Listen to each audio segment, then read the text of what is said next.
All right, good morning, guys. We should be live. I don't think we had any pre-market today. Let me see. No, nothing today. We do have a Fed talk at 11:30, and then we have some pre-market data tomorrow and on Wednesday. But as far as today goes, it should be fairly quiet based on the news. Let's take a look at the profile here. Looks like the profile is pretty much perfectly balanced. I think there's a small imbalance on the high. Let's see here.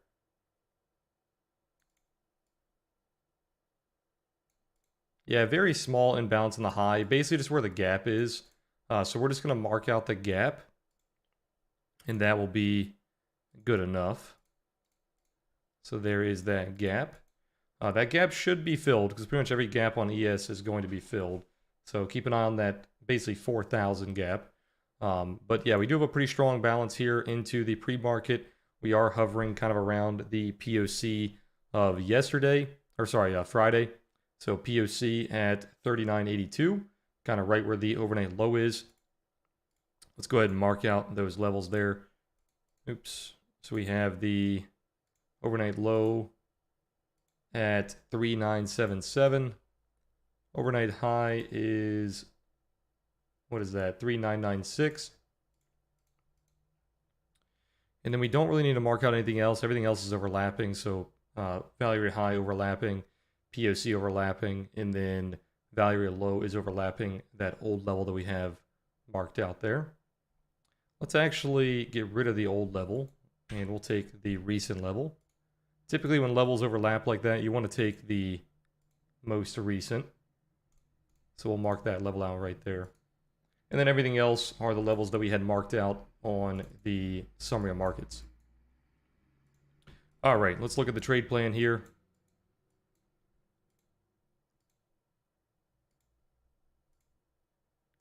Mark out Friday's high really quick. So we are in a D shape, same thing as Friday, responsive. Let's take a look at the macro. Macro is, looks like it leans slightly bearish. It did push up from the pre-market. Euro is basically exactly where it was. I'd say for now, dollar's coming up, euro's going down, so that would be slightly bearish. So we'll just say slightly bearish. But that could change very quickly.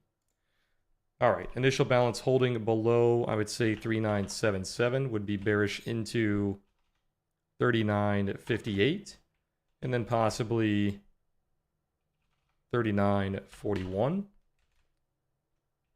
Initial balance breaking and holding above, where's that level? 996 would be bullish into, what is that level there? 4010. And then we don't really have a level until 4052 above that. That would be our next major target.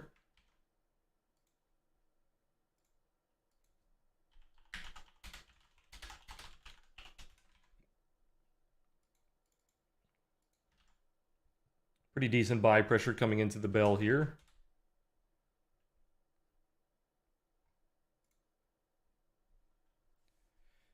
All right, and that's the trade plan for today. Let's see who's in chat. What's going on? Fortunate, Andy, Jay, Vivian, Gonzalez, Daryl, Yosem, Aquarius, Siva, Dimitronics, Gregors, Ross, Phil, Trident, Manzer. Good morning, guys. Getting a lot of bearish demand around this 87 to 89 level on the footprint here. Let's take a look at the profile here. So Friday closed with a poor high and a poor low. Let me go ahead and just show you what I'm looking at here. So we have a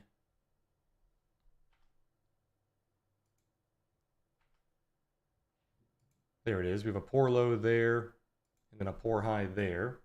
So keep an eye on those levels. We did not really have a closing spike or anything on Friday. It looks like it kind of pushed up and then came back down. So nothing really there. We are kind of hovering inside the value area of Friday. So definitely an inside day as of right now. ticks are pretty much non-existent, not really seeing a lot of movement on the ticks just yet. So basically, we're just looking at an inside day here. Keep an eye on the value area high at 96 and the value area low at 59. Let's take a look at ZN here. Let's adjust our opening range.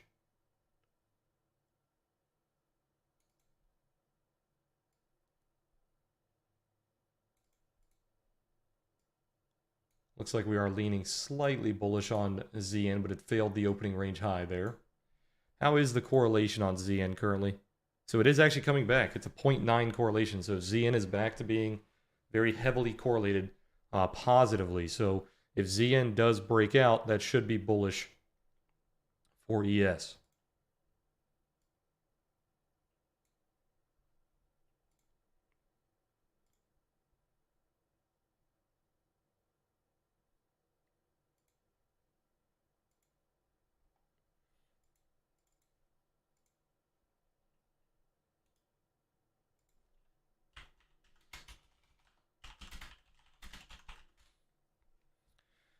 Okay, looks like we're already getting responsive here. It pulled back off the value area high almost to the tick.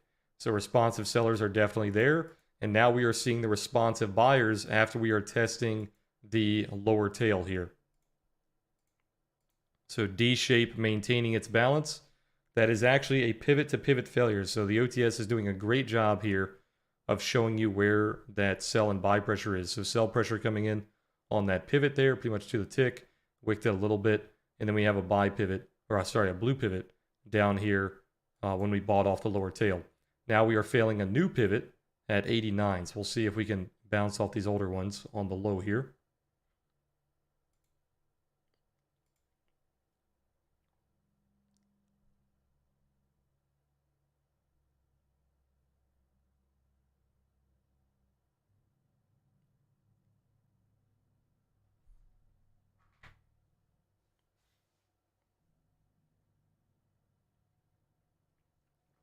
All right, let's see who else is in here. Let's, who do we stop at? Trident, Manzer, Vic, Kevin, Philip, Christopher, Mickey, Ruben, Liana, and Wall Street.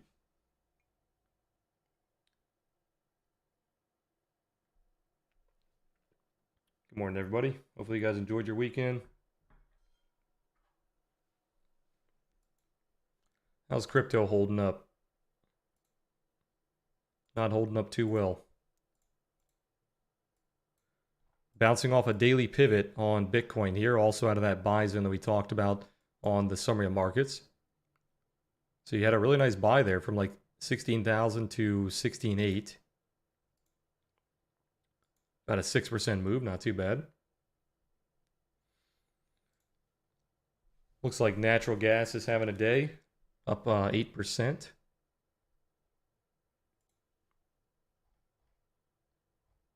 VIX has been selling off pretty quickly. It's up 5% today, but already selling off again. How's tech doing? Tech is all red. Tesla's still bleeding out after the acquisition of Twitter. Obviously, that wasn't Tesla doing that, but it was Elon.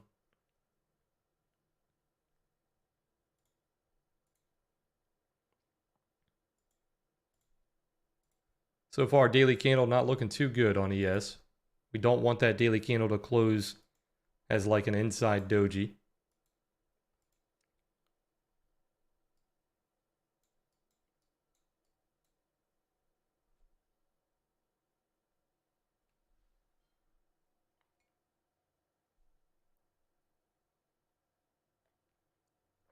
Yeah, we should be filling that gap to the upside here. It's close to 4,000. Looks like the responsive buyers are holding it up here.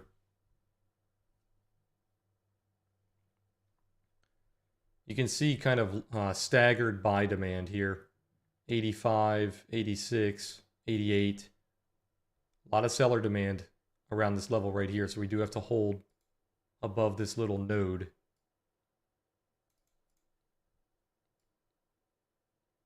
You can see the responsive sellers are trying to protect that level. That is also where the pivot is.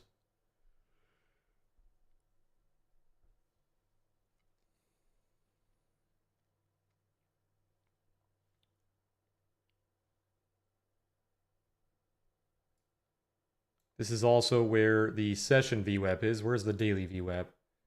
Daily VWAP is at 86.5.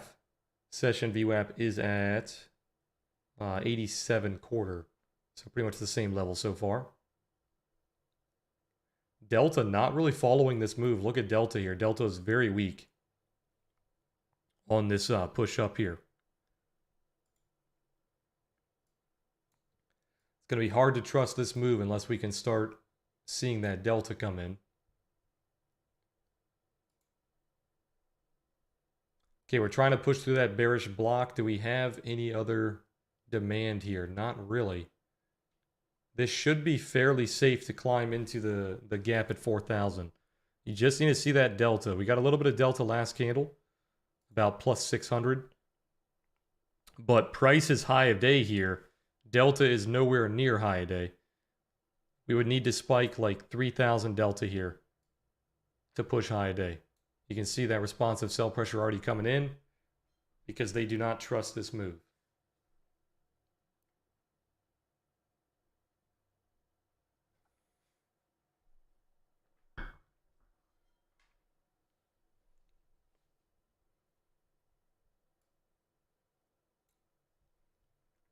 We'll see how the responsive buyers protect this node. They should be protecting it since they broke that node. Doesn't look like they are. It looks like the sell pressure is still maintaining. Very nasty 1 minute candle. Completely engulfing the past few buy candles here. And this is what we were talking about with the Delta. You can't really trust this move if the Delta is very weak like that. Okay, it looks like the responsive buyers are coming in a little late here. They should have came in around 88. They're coming in around 86.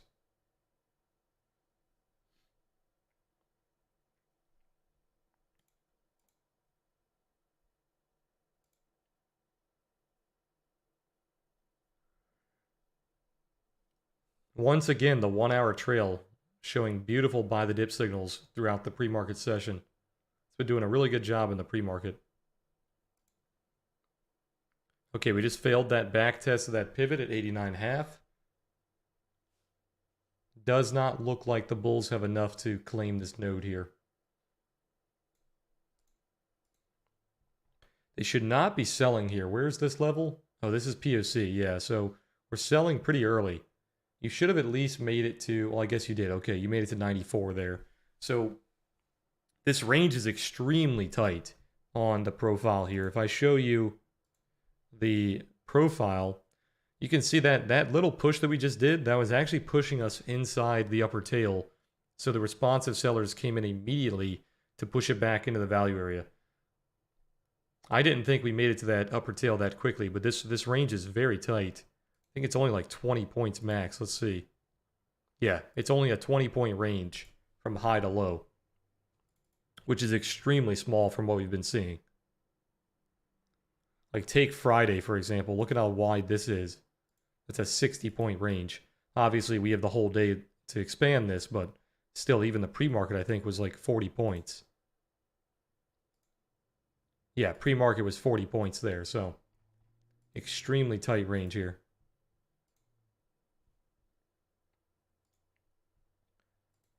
When you have a very thin profile like this, or a very, I guess you'd say like skinny, you don't want to be looking for massive targets, right? You don't want to be looking for 20-point moves because the entire profile is 20 points, right?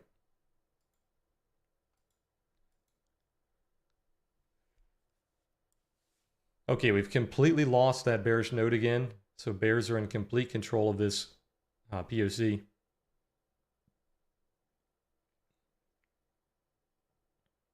Funny enough, that little push that we had, it flashed a buy signal on the 3-minute because it was breaking VWAP there, but it sold off so quickly that it's still holding its sell here.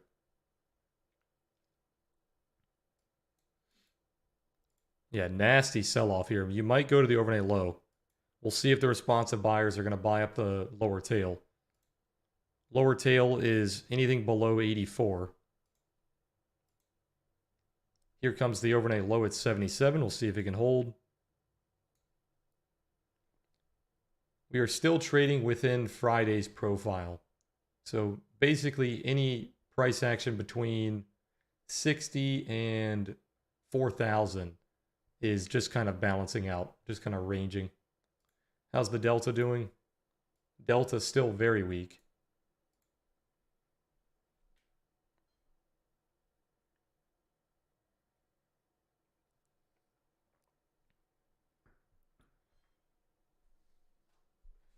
I wouldn't say there's a complete break of balance yet, but I would definitely say the profile is leaning bearish.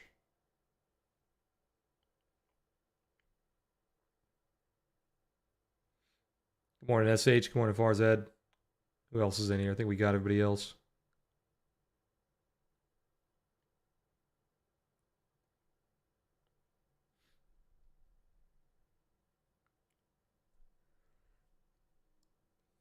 Okay, look for the overnight low at 77 if we can't maintain back above the value low, which, where was that level? That level was 84.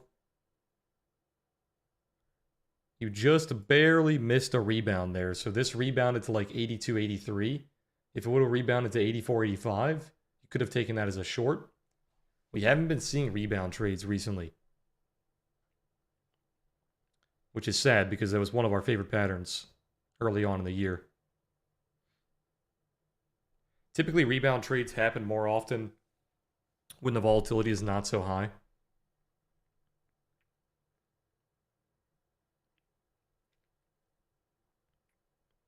Hey, Gabriel, so thanks for your lives. I'm already up 25%. That's awesome, man. Keep it going. Just stay consistent. Don't get carried away. You should be all right. Here comes the overnight low, 39.77. There it goes. You have hit the level. Let's see if it can respect the level here.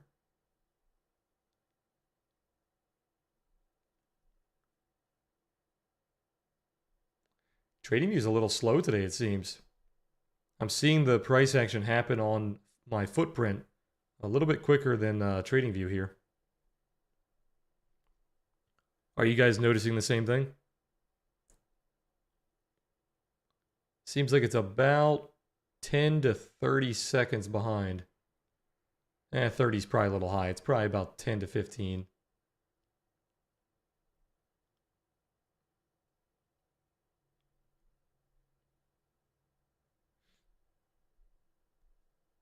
Which in trading terms, that's pretty wide. Okay, overnight low being respected almost to the tick. So responsive buyers are still here. I would say they're a little weak, but they are still around.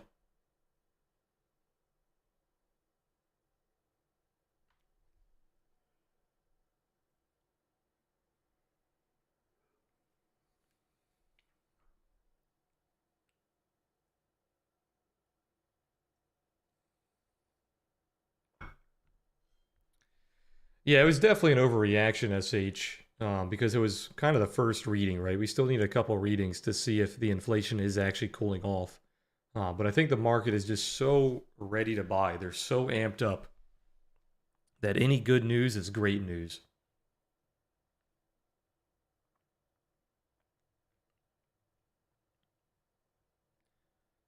Good morning, Johnny.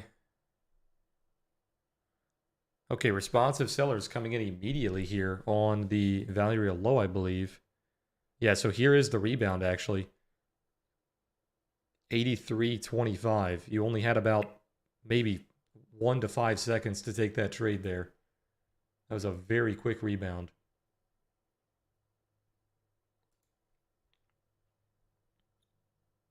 So if you managed to get that rebound, it actually hit your target already. So almost an instant target. You failed the value real low at 83.25, instantly failed. It's already up like 10 points. But you would have had to have your finger on the trigger there, possibly even a hotkey, because that was an instant sell.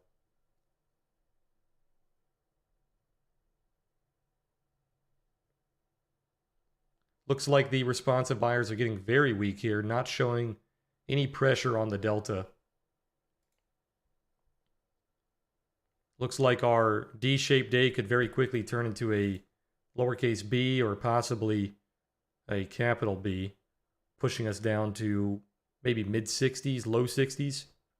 We'll see if we can hold below the overnight low. Right now, we're currently sweeping it. 77 is the level to watch. So if you look at the overnight low here, 15-minute candle closes in 11 minutes. If it closes like this, very likely going to continue upward and continue the balance.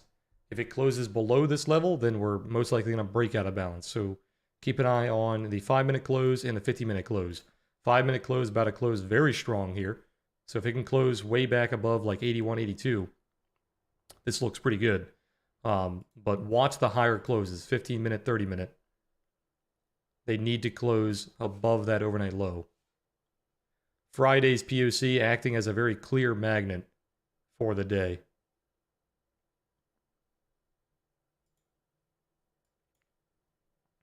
One-minute close showing the sweep, but we don't usually use the 1 minute as confirmation.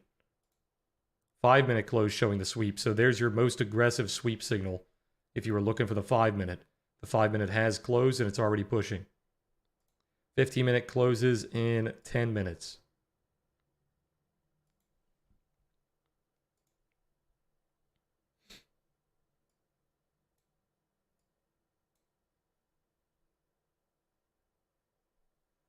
That's the entire session.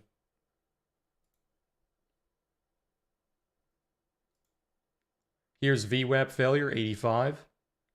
Session VWAP, 86 and a quarter. Sorry, 86 half.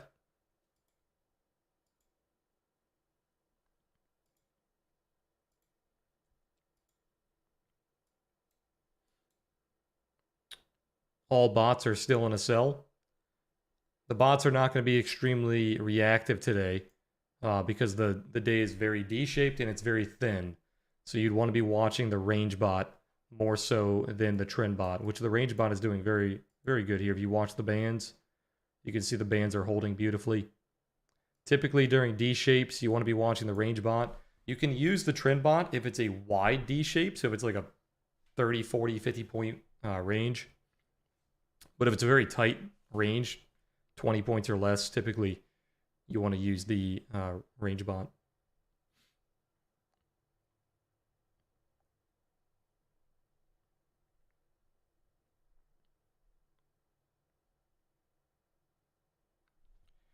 Yes, that gap should be filled. I don't believe that gap shows on the daily. Let me see here. It does not show on the daily. It's showing a harami candle here, where you have that doji inside the body of the candle. But technically there is a gap there. Failing VWAP. You should not be failing VWAP in a D-shaped day. VWAP should be pretty easy to break when you are balancing out like this. So if we fail VWAP, that is a sign that you're breaking balance.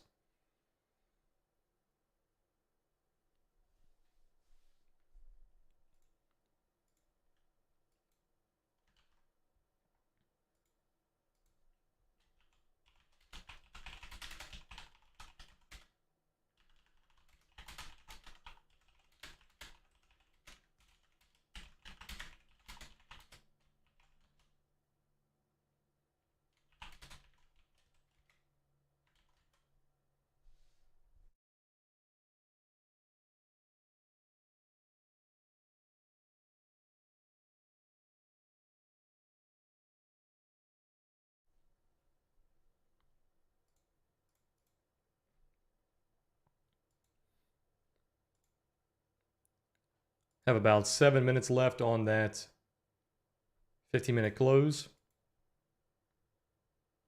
We'll see if it can close back above that overnight low slash value low.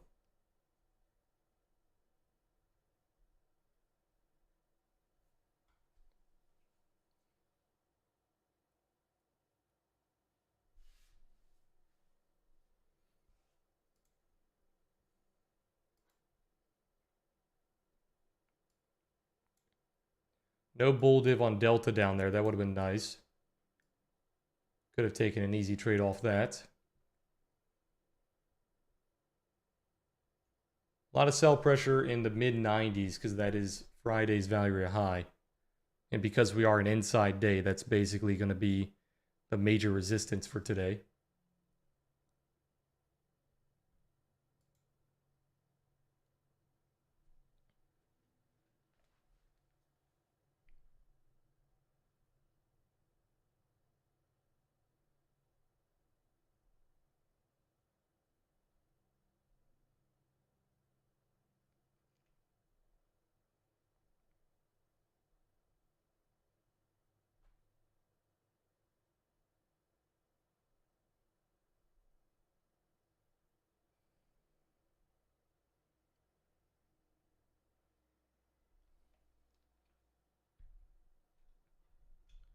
You're building up some demand on VWAP here. A little bit of bullish demand on 84.85.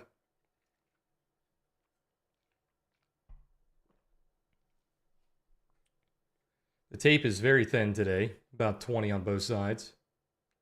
We've only had one block trade, and it was before the bell. Not a lot of big boys trading today.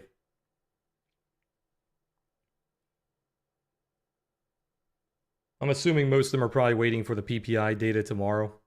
See if that data will confirm the CPI data print. And then when's our next major inflation data print here? We've got the PPI.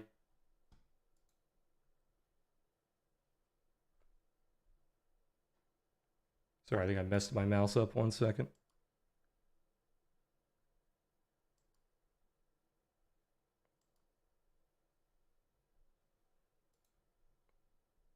There we go.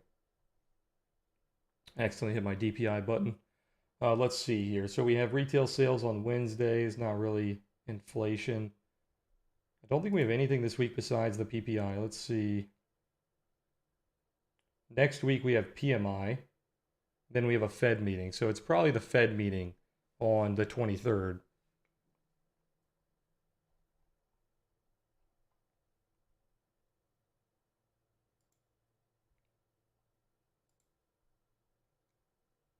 We need to see at least one or two more inflation prints that will confirm that CPI print, that inflation is actually topping out and it's getting better. If they do not confirm that print, it's going to get bearish very quickly because we're going to go down and fill in that fair value gap down from 39.53 down to, sorry, 38.53 down to 37.71. That is the CPI gap, basically. I don't believe today's a holiday. Let me see. No. There's just nothing really happening. Mondays are not very big days for data. Yes, today is a D shape.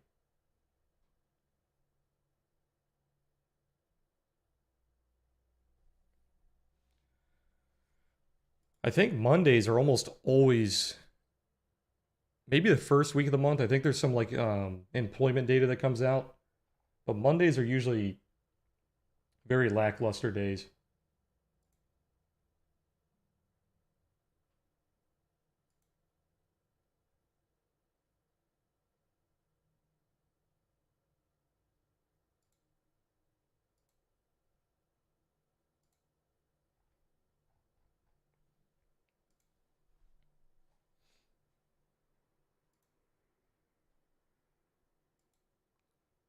Okay, where's VWAP here?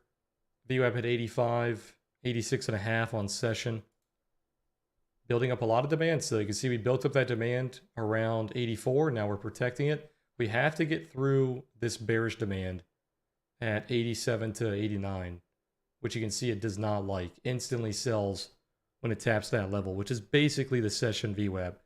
They're trying to protect the session VWAP here, which should not be happening. That should not be happening on a D-shaped day. That 50-minute candle closed, by the way. Actually, no, it did not. Sorry, 1 minute. And it's going to be closing way too high. So unfortunately, unless you took the 5-minute close, you can't really take the 50-minute close for the sweep trade because you're just closing way too high. It's already playing out the trade, basically.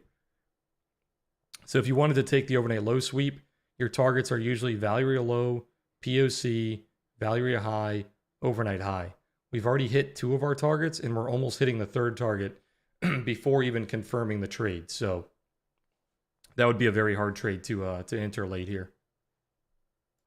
The 5-minute close was pretty good. It closed below all of your targets. So you could have taken it around 82 and then stop loss below the low, which is around 8 points. And then your first major target would have been the value area high because these targets are too close. So that would have been, what, 91 and then possibly 96.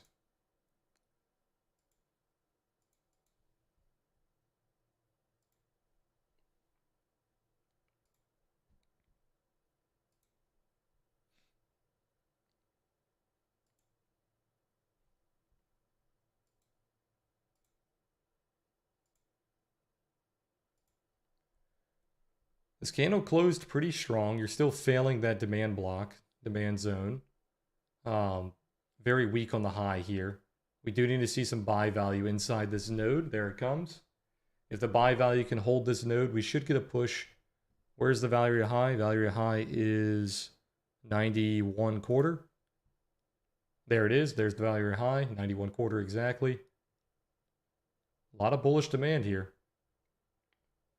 As long as you can flip this zone, you should finish this trade into 96. How's Delta looking? Delta's still slowly climbing. Not really what you would want to see, but it doesn't look terrible. It is approaching high day. Actually, no, it's not. High day's way back here. You need about 2,000 delta here to push high day. There you go. Very strong demand. A lot of demand at 91. You're still looking for 96.5 for the final target. You did just hit your main target at the value area high, 91 quarter. Overnight high would be the final overnight target, obviously, sweeping the entire session.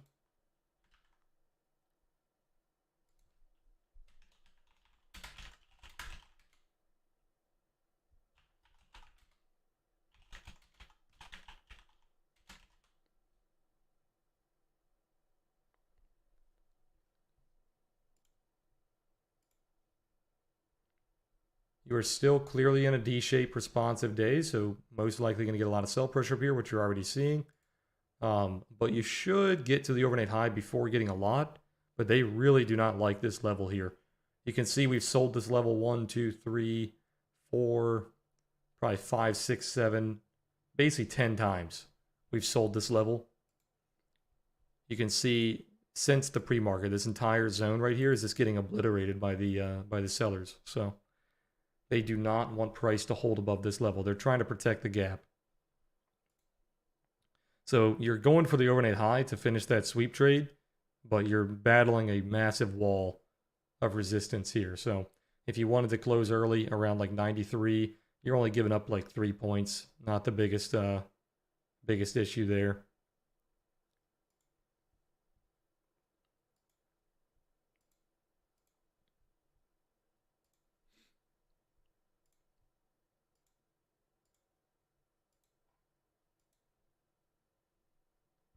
A lot of demand at 91, but you're not able to hold it.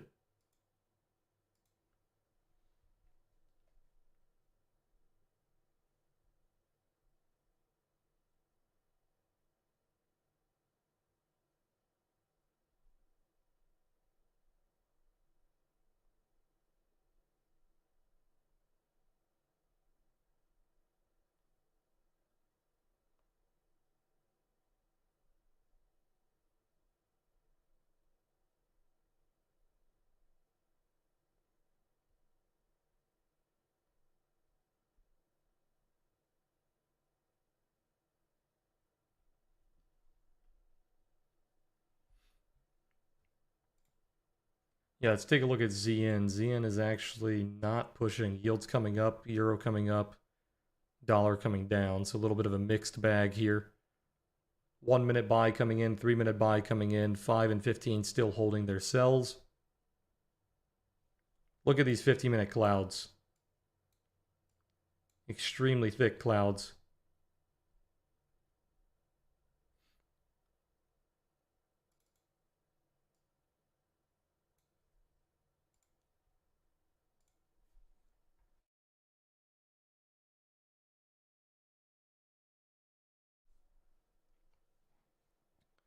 Okay, where's VWAP? We are holding above VWAP here. It looks like it wants to finish this trade. It should get 96 here, as long as it holds that 91 demand. You did flip the hard zone around 88.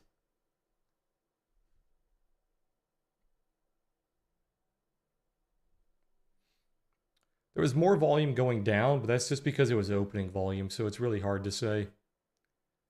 We were going down closer to the opening bell, so there's going to be more volume there. Volume is very time-based on ES. The only time volume is not time-based is typically around fundamental data. Besides that, over 90% of the time, the volume is going to be the same every single day, pretty much. Or at least I should say the volume trend, not the exact numbers. It's always going to have the highest volume at the open. It's always going to start pulling back around 10 o'clock. It's going to start getting very low around lunchtime to 1 p.m. It's going to start picking up around 2. It's going to get higher at 3. And it's going to spike into the close. That is the trend pretty much every single day. There will be exceptions around news. There will be exception around like speeches, just any of that fundamental stuff. And then sometimes there will be exceptions just based on major technical levels. But vast majority of the time, it's going to be that trend that we just talked about. Which is why I do not focus very heavily on volume by time anymore. Volume by price is much more effective.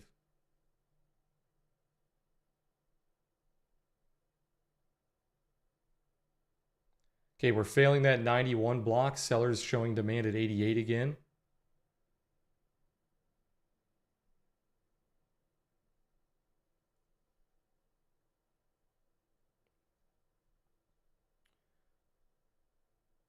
No, the bot doesn't do like footprint analysis like we're talking about. It doesn't do like demand zones, stuff like that. The bands on the bot are volatility based.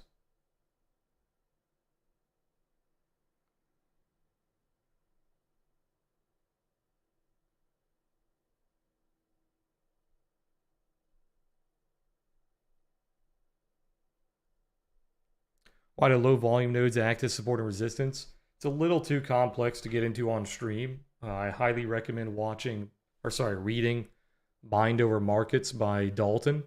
He will go into kind of the auction theory and why nodes act the way they do. But basically, it's just like it's a value hunt. They're like looking for value. They think that there's no value there, so they go back to retest it. But then there's actually a lot of traders protecting that area, so it starts to push away from that node. But it's auction theory, which is very complex. Mind Over Markets, like I said, by Dalton, his newest edition. He will cover a lot of the auction theory stuff in that book. Okay, here comes that final target at the overnight high. Overnight high is 96.5. A lot of demand here above that 88 node that we were talking about.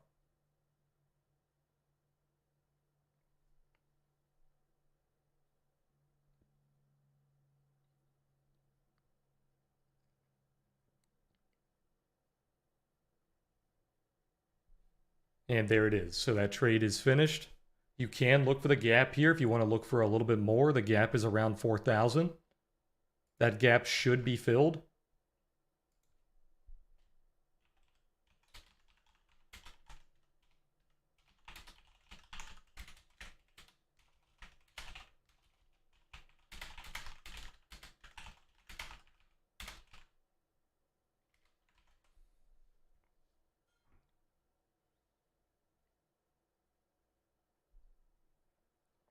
Okay, because we are in a D shape, there should be a lot of sell pressure up here. There should be a lot of responsive traders trying to push this back down.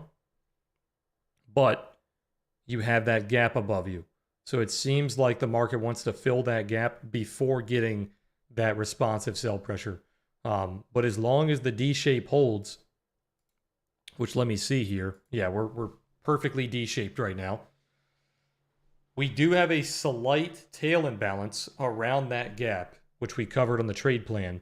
So when we finish filling in the gap, we will also finish repairing the D-shaped tail. So once the gap is filled, we are safe to go back down. So I wouldn't be getting extremely bullish in this last little push here. If it does start holding above the gap, that's when we'll start looking for the break of balance, possibly maybe 10 points higher. But you don't want to be getting extremely bullish on the high of day / upper tail on a D-shaped day. This is not an initiative day, not yet. You do not want to be an initiative trader during a responsive day.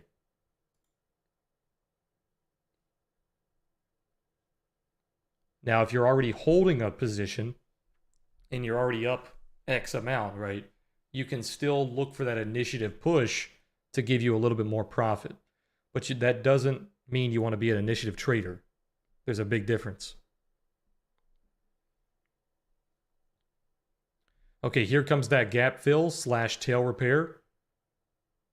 You are seeing a lot of initiative demand here. Demand is coming in on this push. There's the gap fill. Gap has been filled.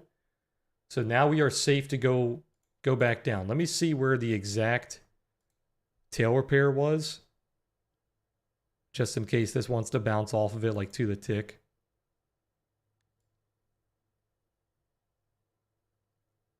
Okay, the exact tail repair was actually below the gap, so we've already repaired the tail. Okay, so now we are safe to go back down. Let's see if we get a lot of seller demand up here.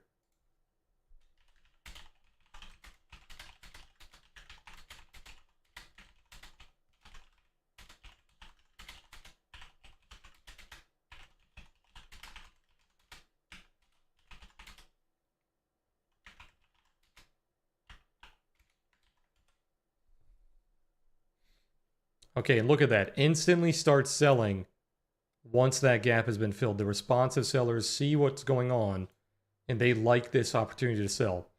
You do have a lot of bullish demand around 98.5 to 4,000, but they look like they're going to be trapped if we can maintain below 96 here.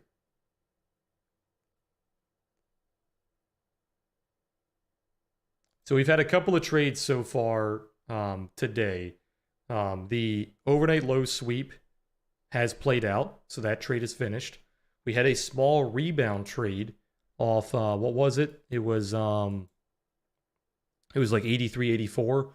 The rebound trade hit its target. It did very well, but that trade was like instant. You would have had to hop in that trade immediately. So around, 10 to 15 seconds, you probably had to take that trade. And then that's basically it today for the trades. You could have taken basically any kind of responsive sell above the value area high, any kind of responsive buy below the value area low. But typically, even though we're in a D shape, we're very responsive, we want to look for those trade setups. So yes, you could have just blindly sold the upper and lower tail, but there weren't really any crazy setups on every single one of those tests. Okay, we're building a lot of bullish demand up here, which is typically a sign that you want to break balance. But we'll see if we can hold above 96 here.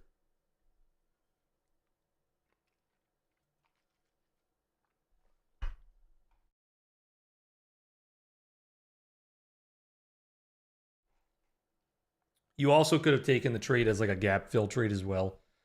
So if you saw any kind of buy below like 86 and you wanted to go for the gap fill, that was also a trade. There haven't really been any short signals today. Like I said, unless you wanted to short the value area high just blindly.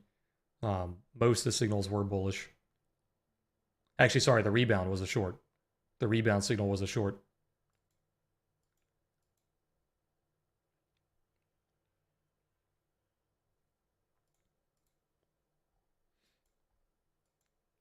Overnight fade does not have to touch any important levels. It's just solely based on retracing the overnight value. If the overnight was very one directional and it was very imbalanced, typically it will be retraced. The sweep is based on important levels. You have to touch those levels. Okay, we're building up a lot of demand here. Look at this block building up. This node around 97 to 99.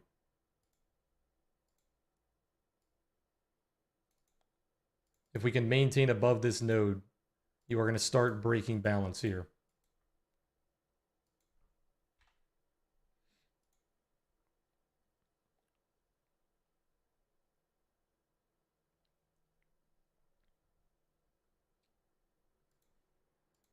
Three-minute buy still holding once breaking VWAP, currently up about 10 points.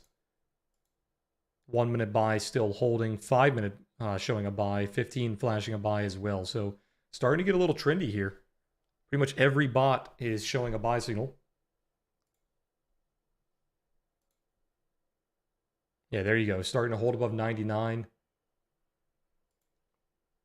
Breaking a big psychological number here on that 4,000 level.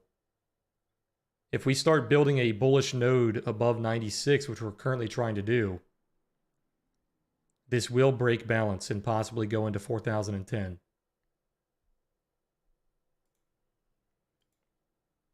Is there a bear div on Delta? No, Delta looks really good.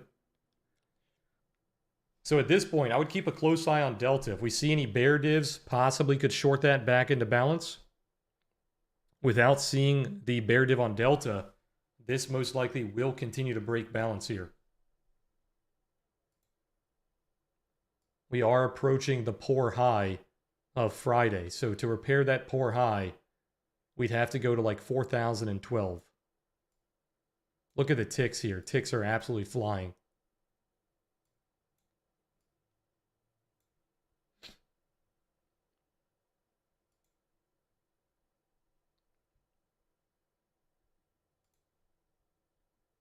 Very strong initiative traders. We're seeing a lot of traders around 5, a lot of traders around 01.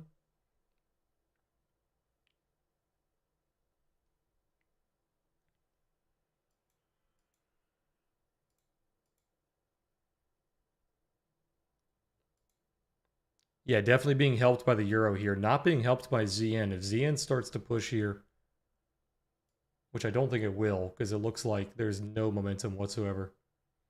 But if this started to push, this would look really good for ES.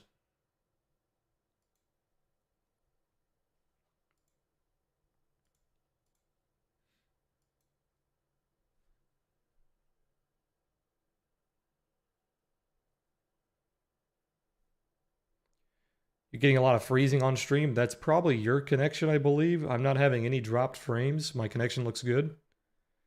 Can anybody else confirm in chat? But I'm assuming it's your connection. My connection looks pretty stable.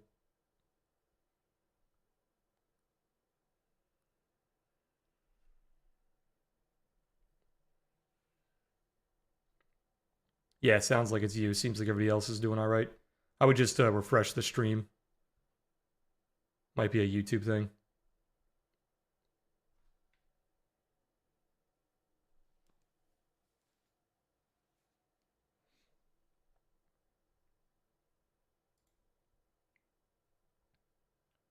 I keep forgetting I want to test out. So right now I'm using low latency mode. They have an ultra low latency mode that drops the delay down to like seconds. So like possibly down to like less than 3 seconds, so pretty much instant. But I've heard there's issues when you try to use that streaming quality. If I remember, we'll try to test it out this week and see how it goes. It'd be nice to have a lower delay for you guys, but I've heard a lot of problems around streaming the ultra low.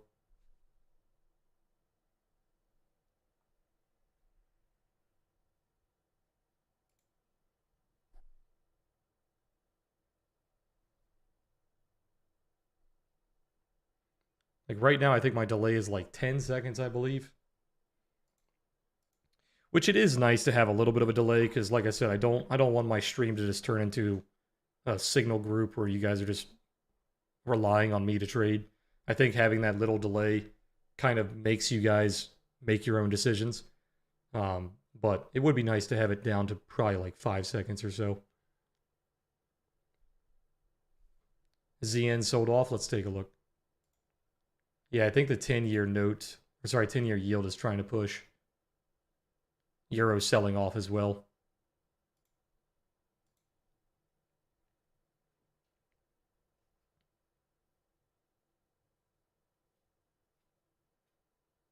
You have a 2-second delay? Yeah, so some people already have a very low delay. I think it's server based for wherever you guys are. You can see my clock in the bottom right to gauge your delay. It's kind of hard to see, but my clock is at 50, 51, 52, 53. So you can kind of gauge your delay based on that. I think the average is like 10 to 15 seconds. So if you have more than that, I would just recommend refreshing or possibly going down to like a lower quality, depending on your internet. Okay, at this point, as long as we hold above this node at 98, we will be breaking balance here. It's not building up a ton of volume up here is the only problem.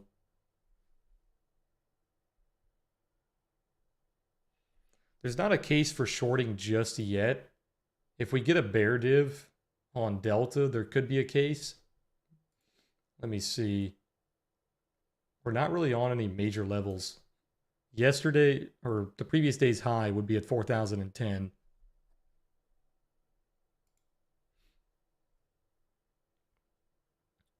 We do have a 1 hour pivot coming up around that high as well.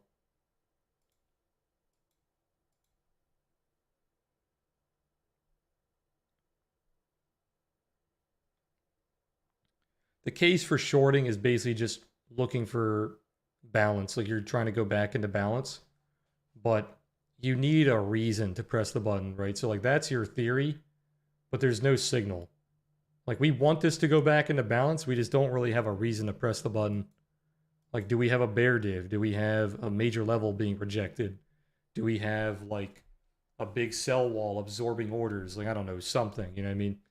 There's no signal here. There's just a theory.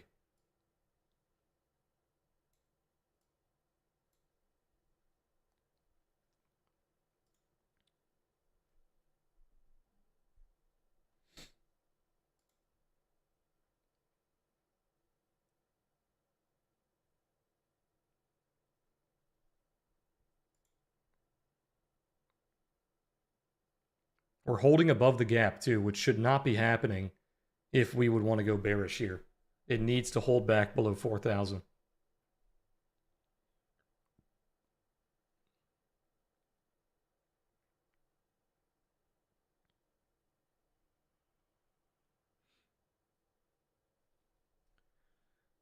We're at like 40 likes right now. If you guys get that to 100 before the end of the stream, we'll do a little giveaway at the end. We'll probably be streaming here for another hour or so.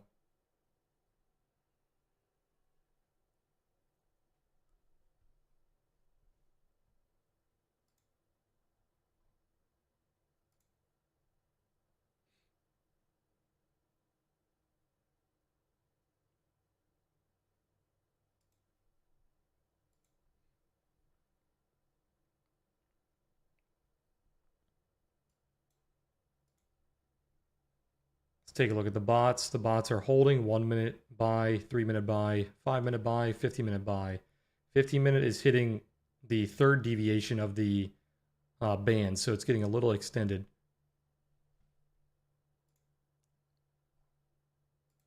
One minute buy looks pretty good. 5 minutes pretty stable as well. If you guys are trading almost solely off the bot, this is what I recommend doing, is having what we call a waterfall. So have like multiple time frames on one layout, so you can watch the bot start to waterfall into the other time frames. So like right here, we started a waterfall around 9:58. The 1 minute buy turned on, then the 3 minute buy turned on, then the 5 minute buy, then the 15 minute buy. So we can see that this trend is getting stronger and stronger, right? Because it's waterfalling into the higher time frames.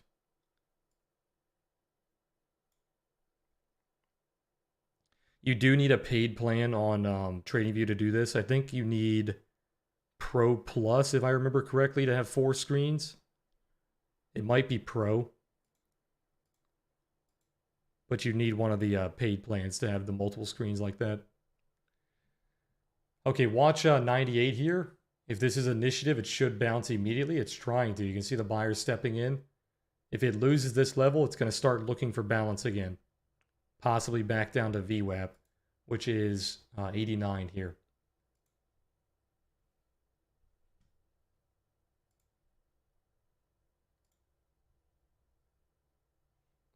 It is Pro Plus. Yeah, I think Pro Plus is like the minimum. I recommend Pro Plus. I think Premium is definitely overkill. I have Premium on my business account, but I don't have it on my personal. I don't think you need Premium. Premium is definitely an overkill. Because even if you need more screens than the Pro Plus lets you have, you can build multiple layouts like we have, and you can just click through the layouts. And you can have them separated on your monitors by using the desktop platform. There's really no need for premium unless you're doing coding.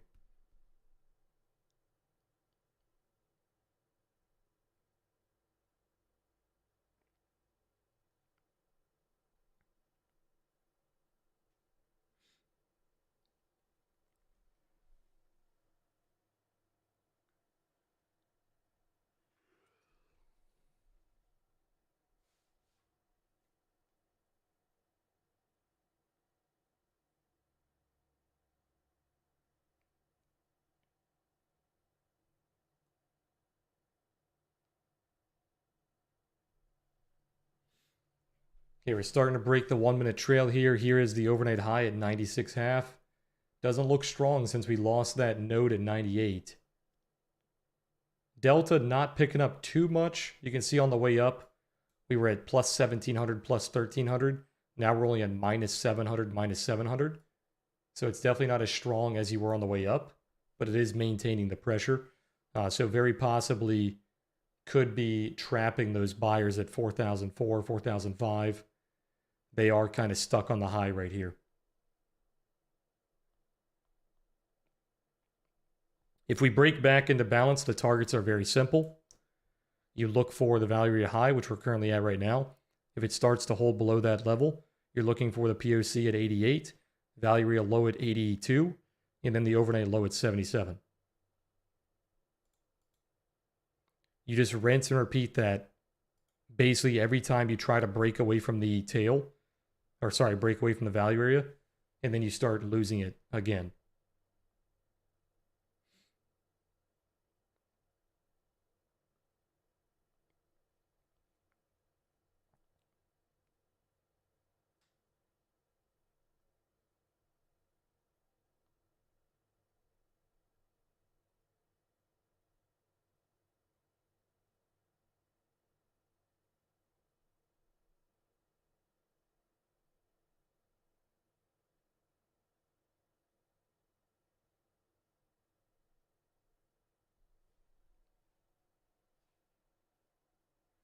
Okay, here's a little bit of support at the 1 minute pivot at 92.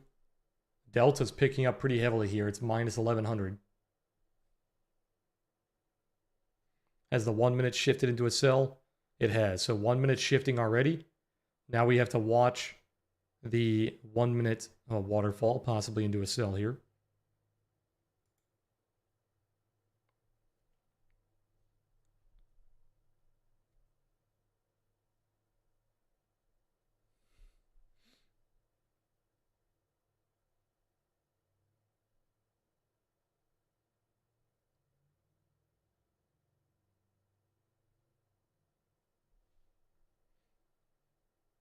$98 is basically the line in the sand for the initiative traders, the buy side traders. If they can't hold above 98, is this going to go back to balance? Which you can kind of see where it started to sell off. You had that strong bottom heavy candle here. You had those last ditch buyers trying to protect it, and then it just sold off. So that node is definitely flipping bearish here.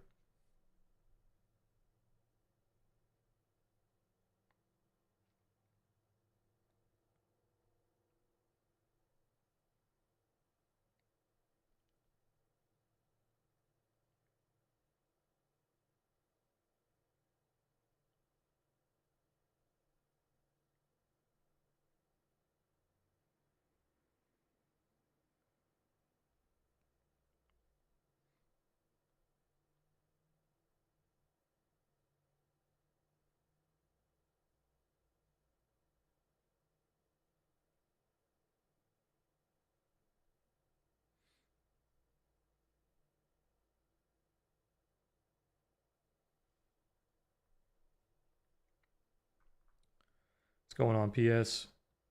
Bouncing off a 1 minute pivot here at 92. Almost perfectly, too. We'll see how the responsive traders hold up on 98. The sellers should be protecting that level. So anywhere from 96 to 98, it should sell off pretty aggressively if we're going back into balance here.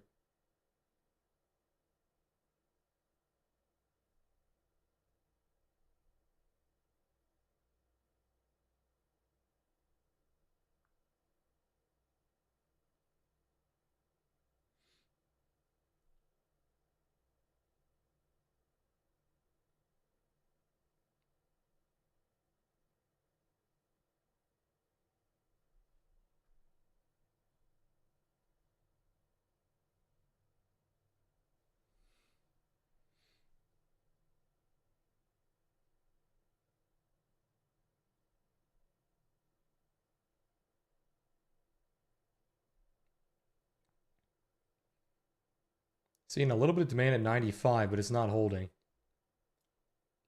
Still looks pretty bearish here.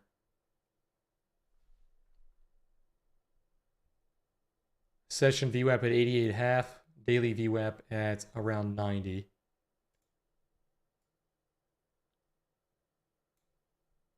We did have a little buyer node that we bounced off of there. That was also a pivot. Pretty strong buyer demand around 85, kind of mid 80s, which is also where the VWAP is. You can see how bottom heavy this candle is getting. Delta not very strong. Once that delta starts to pick up, we should see a push at the low of the candle here. The buyers are holding the 1 minute, 1, 2, 3, 4, 5 candles here, bouncing off this pivot. How does our profile look now? Let's see. This is also the value area high. So value area high at 93.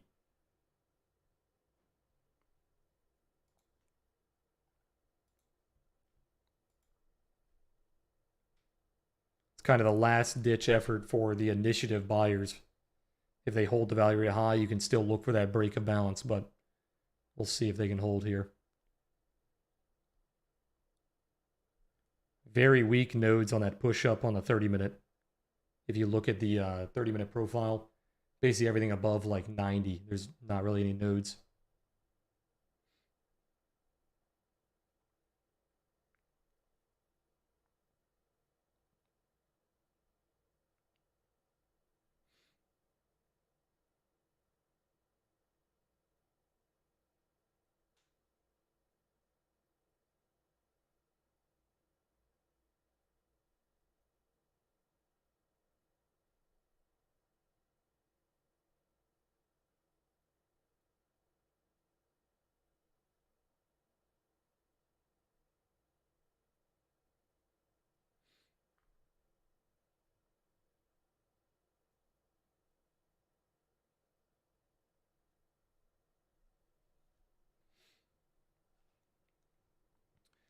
Okay, very important retest here at 98. If they easily reclaim 98 here, you can go into an initiative buy mode and just basically buy straight up into 4010. But if the responsive sellers are still here, then most likely it's going to balance out for the rest of the day. We'll see how it's being respected.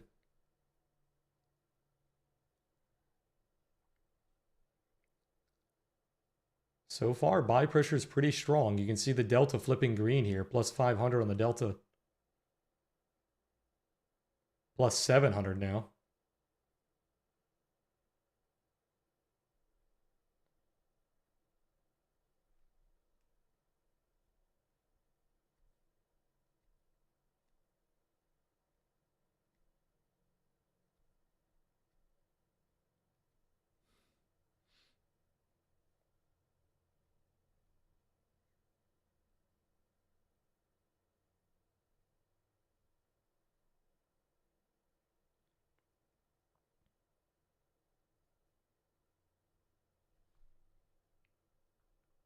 Yeah, delta looking pretty bullish here, plus 900. Breaking back above this 98 node. What time is it? We have about 30 seconds left in this candle. So we want this candle to close strong above 98. And then we want to see immediate buy pressure on the opening candle of the next 5 minute. It's closing a little weak here. You've got about 10 seconds left.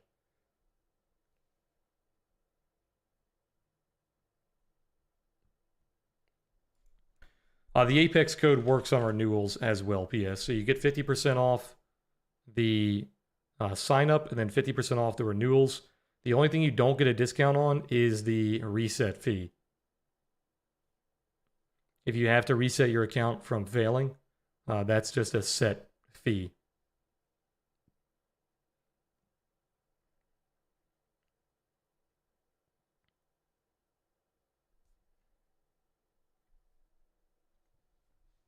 Okay, that candle closed weak, and we're seeing a bearish opening confirmation here. So the initiative trader is definitely losing out there.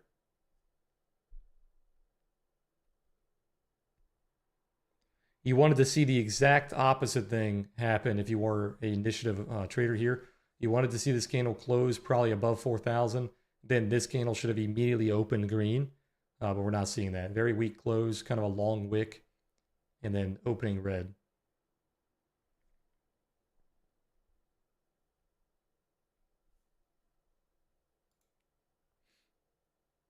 Three-minute not flipping into a sell just yet. 1 minute sell still holding. Looks like a little bull flag on the 5 minute still.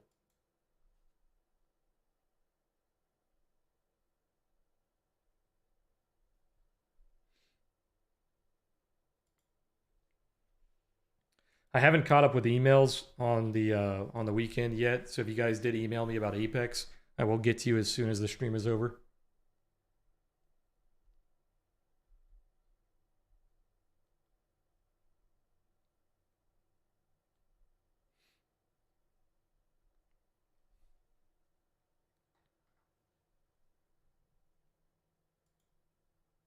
Okay, we are failing the 98 level here.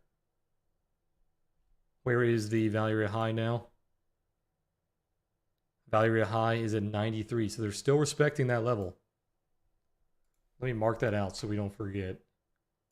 It's at 93 right here.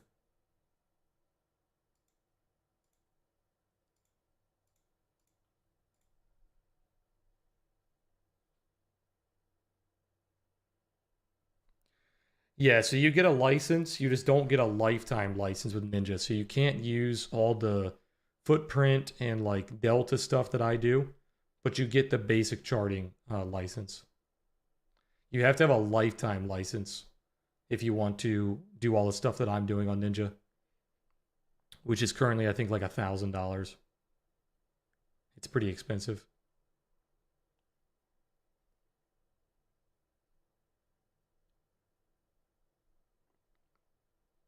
Yeah, Jake, definitely.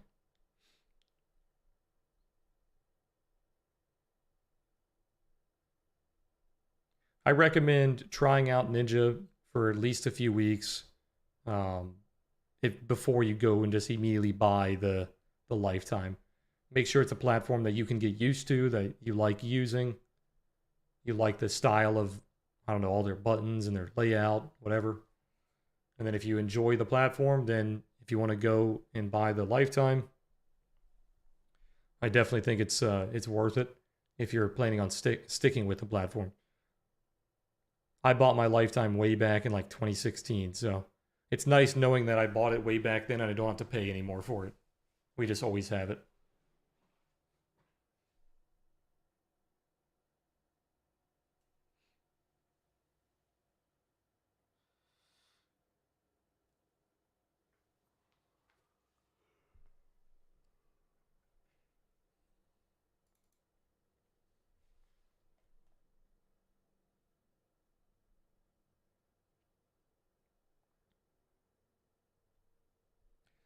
I think to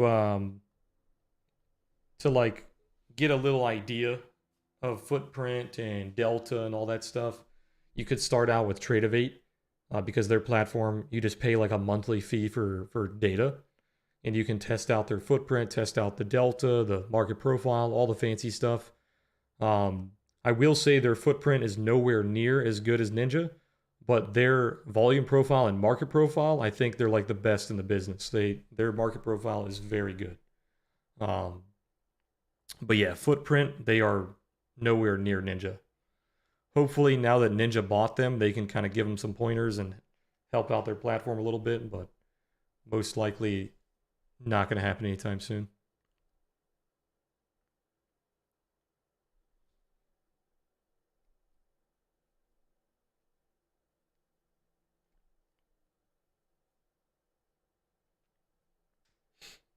Yeah, Sarah, no worries. We are reclaiming 98 here. As long as it holds above 98, you're looking slightly initiative on the buy side.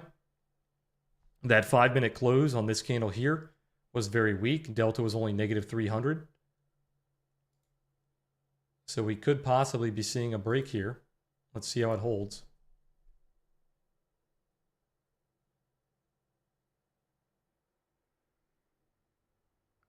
Yeah, they do have a few community indicators on Tradeovate that make it a little better for sure.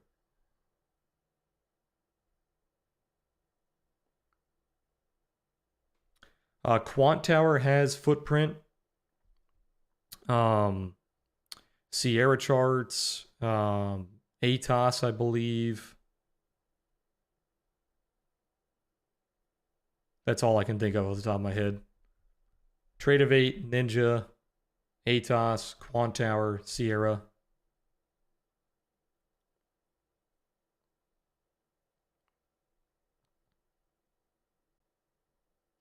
Quant Tower is one of my favorite platforms. I think they are the best platform for crypto. I think they're a little bit behind on like equities and stuff like that. But for crypto, they are the best platform.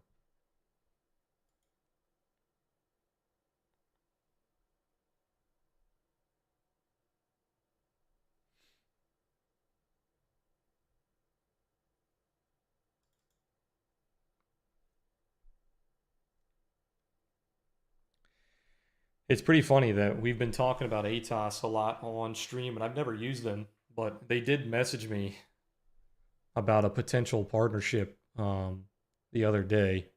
I haven't responded to them yet, but if I can get you guys a discount code or something, I'll see. I typically I don't like referring things that I don't use. If I ever refer stuff to you guys or like I give you guys codes or whatever, I want to actually be using that platform. I don't want to just be trying to make money off you guys. So if I do partner up with them, I will test out their platform and see how it goes before I give you guys like a referral code or whatever.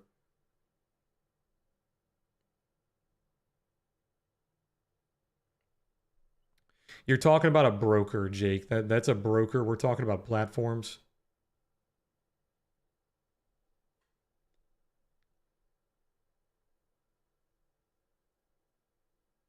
Yeah, Mickey.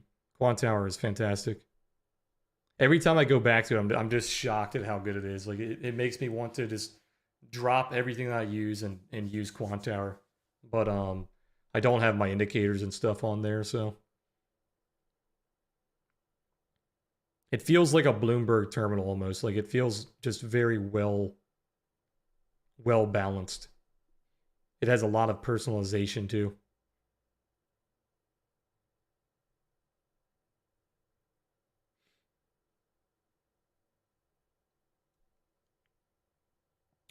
I think I've heard of them before, Jay, but I've never used them.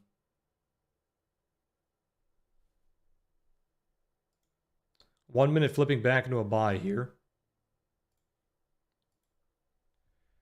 Yeah, so Quant Tower has a fee. They do have a couple of partnerships if you use certain data.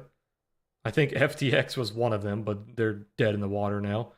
I think Binance is one of them. There's like certain exchanges where if you use their data, you get like the full service for free.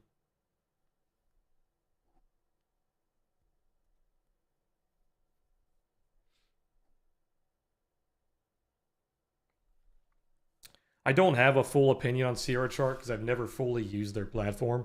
From what I've seen and from what I've heard they are very advanced. They allow you to do basically anything you would want, but they're very hard to learn. So it's not user intuitive. It takes a long time to kind of get into the platform and kind of get it to where you want it. Which the same can be said about a lot of platforms. The same can be said about Quant Tower and NinjaTrader.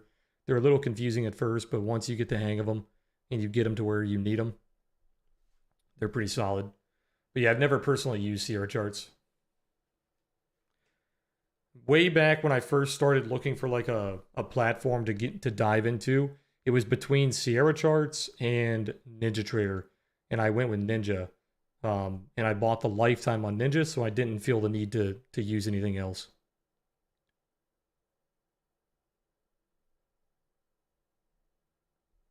Yeah, this is a very psychological number being protected here.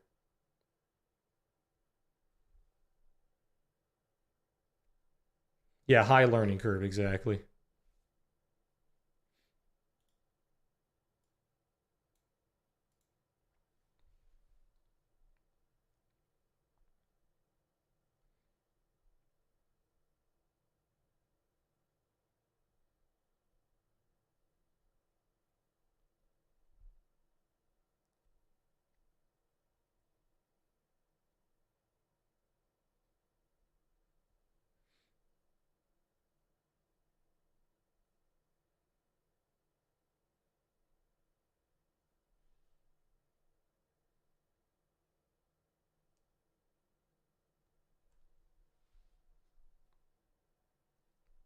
Yo, Deja, Never heard of them, Wall Street. What's going on? check out that. Yo, the 30-minute pivot is just so clean on spot. Create a new one. Let me see. Price playing support right now so far. We had a, was it a daily or weekly? I saw a big one the other day. I think it was on the ES. Let me see.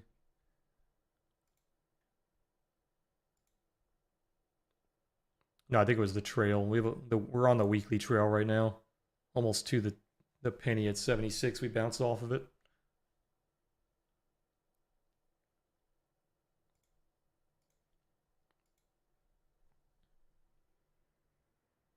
Oh yeah, we was talking about the ES 1 hour trail. Look at that. Yeah, it still worked out the in the pre-market again. Yeah, it's still doing it. It It's like slays the so. pre-market almost every day.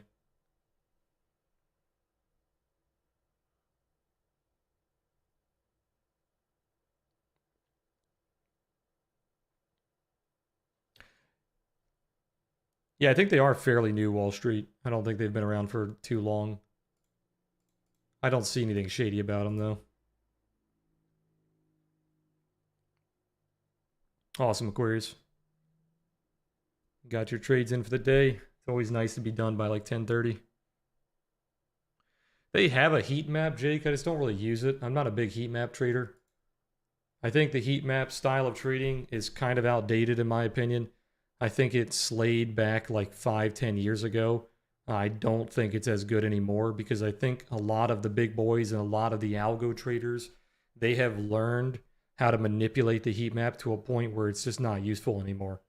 But I have not been trading with the heat map every day for like the past couple of years, so take my opinion how you will. I'm sure some of you guys who use it every single day completely disagree, and that's fine. But it's just not my style of trading. I think it can be very easily manipulated, and I don't want to waste my time looking at something like that. I look at it the same way I look at the Dom. The Dom was fantastic 5 or 10 years ago. It's not that good anymore. It's just very easy to manipulate. The algorithms have gotten extremely quick, and their methods are quite good at trapping people. So I don't put too much focus on the Dom anymore either.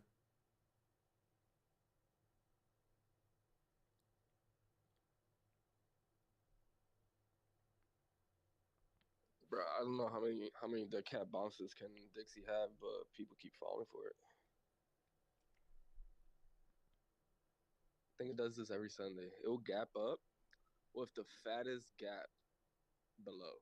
It will always gap up and just levitates like an island, and then boom.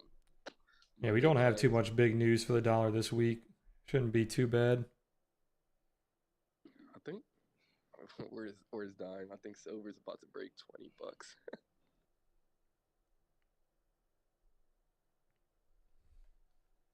They hide so many trades. Yeah, the Dom and the heat map, they can help you find like hidden walls and hidden icebergs and stuff like that.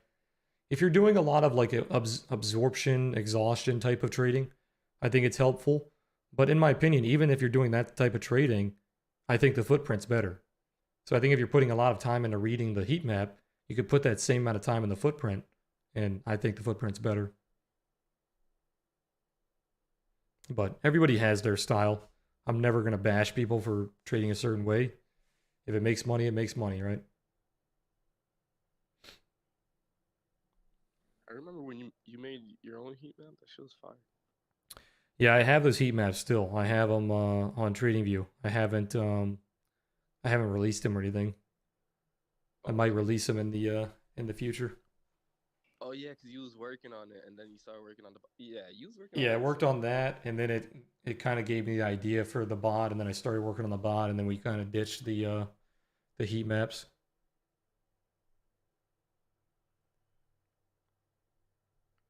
Honestly, I feel like we've done like every trading style. Yeah, yeah, I've kind of built an indicator for basically everything at this point, everything that I would like to.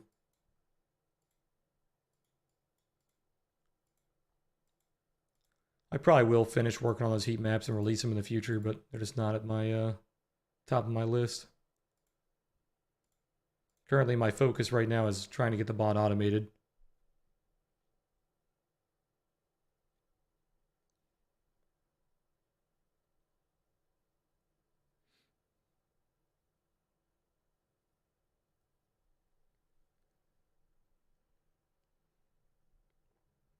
It's not the sort of heat map that you would be thinking about. I made an indicator heat map, so it would show up on the bottom of the screen, kind of like down here, and it would have multiple time frames. So it would have anywhere from the 5 minute to the daily, and it would have basically every time frame in between. So like 5, 15, 30, 1 hour, 2 hour, 4 hour, whatever. And it would show whatever you would want, whatever I coded it to do. So I had multiple heat maps. I had an Ichimoku one. I had a moving average one. I had a VWAP one. I had an OTS one. And it would basically tell you bullish or bearish on that time frame based on the indicator. I just haven't released those indicators.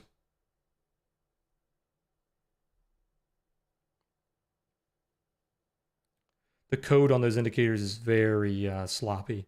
So if I ever release them, I would have to fix the code a lot. That was back when I didn't take the time to organize my code.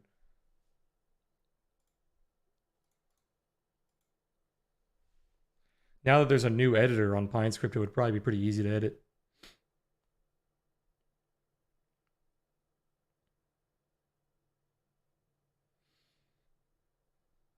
I just can't keep switching my focus right now.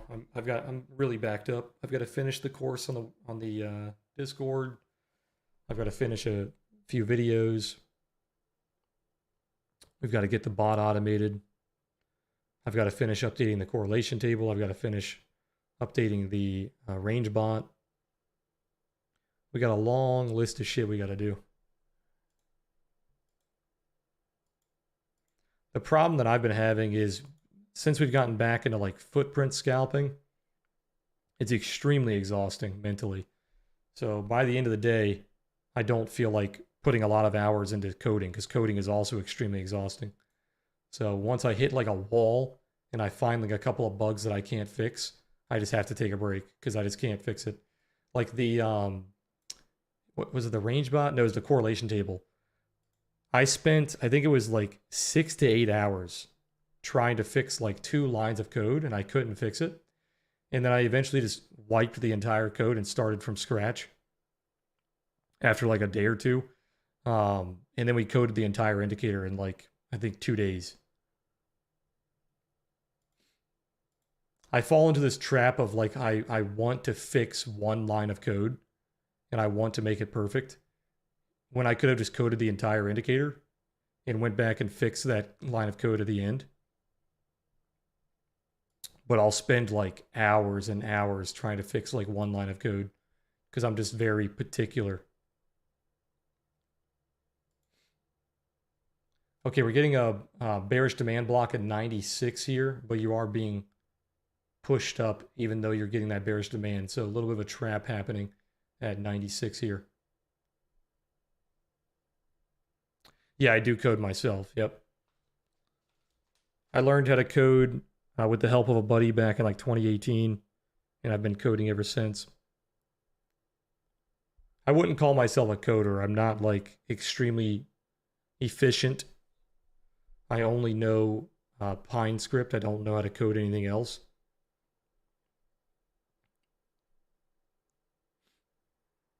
And I kind of have to reteach myself every time I go back to it because I take like little breaks and I have to go back and like relearn how to do it.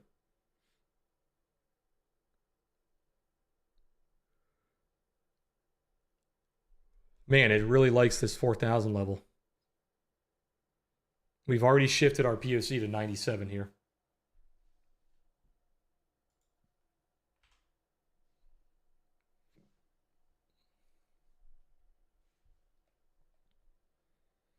The big problem with coding like bots or trading stuff is you can't trust other people to help you, right? So normally I would just be like, okay, let me go hire a few coders. They can help me out. You can't trust them in the financial space. So you're better off just learning how to code yourself and doing it all yourself, which takes a lot of time.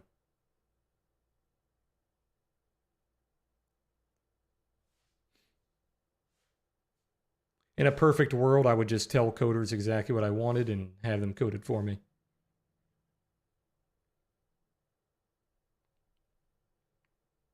It would save me a lot of time. Okay, decent little push here, holding back above 4,000. Little bullish block at, or bullish node at 4,000 building up. How is our delta looking here? Delta bouncing off the 1 hour average, looking pretty good.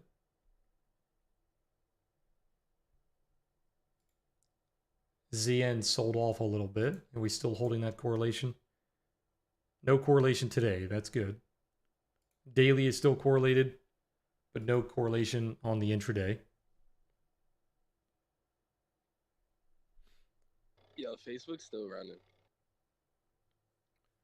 Incredible. It's going to run until the new moon. It's vertical right now. I think it's up to $2.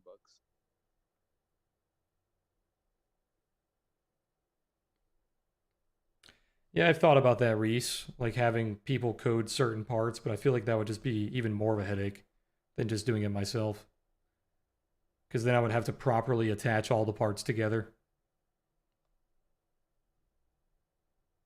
which I don't have an insane amount of experience coding. So, like, if there was a problem putting them together, I wouldn't be able to fix it.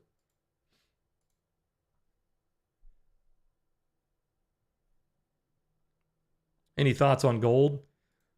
Personally, I think gold is a waste of time, but we will take a look. It's been doing really well recently with that inflation news and crypto kind of shitting the bed. We're starting to hit major levels. Like we broke the downtrend on the daily. We're starting to kind of break into the weekly distribution. So if you zoom out, we're kind of back into that weekly distribution. If we can maintain back above like 1750, which we're currently doing, I think you would be leaning pretty bullish here. But for now, you're just back testing a major distribution, so you can't be overly bullish just yet. That monthly candle is fantastic. If we close like this or even higher on the monthly, definitely looks pretty good. You've had 1, 2, 3, 4, 5, 6, 7. 7 red months in a row on gold. But yeah, I think your brain power is better suited somewhere else. I think there's a lot of money to be made in pretty much every other market. Gold is just a little too slow. Bro, you know what's actually been moving and we haven't spoke about it in a while? IWM. Yeah, the Russell. Yeah. I think it's been leading for the most part.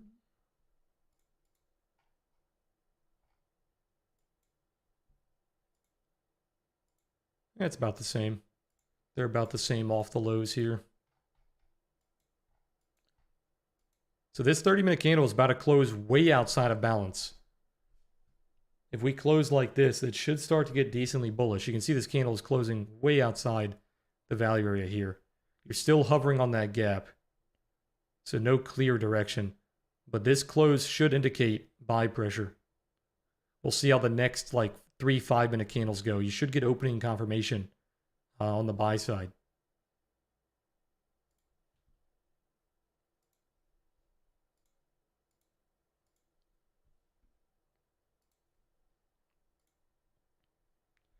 There is no big imbalances today.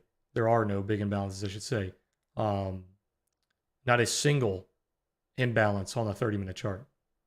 Over 1,000. So today is very efficient. We are not seeing the opening confirmation on the 30-minute candle, so the initiative traders are definitely getting burned here.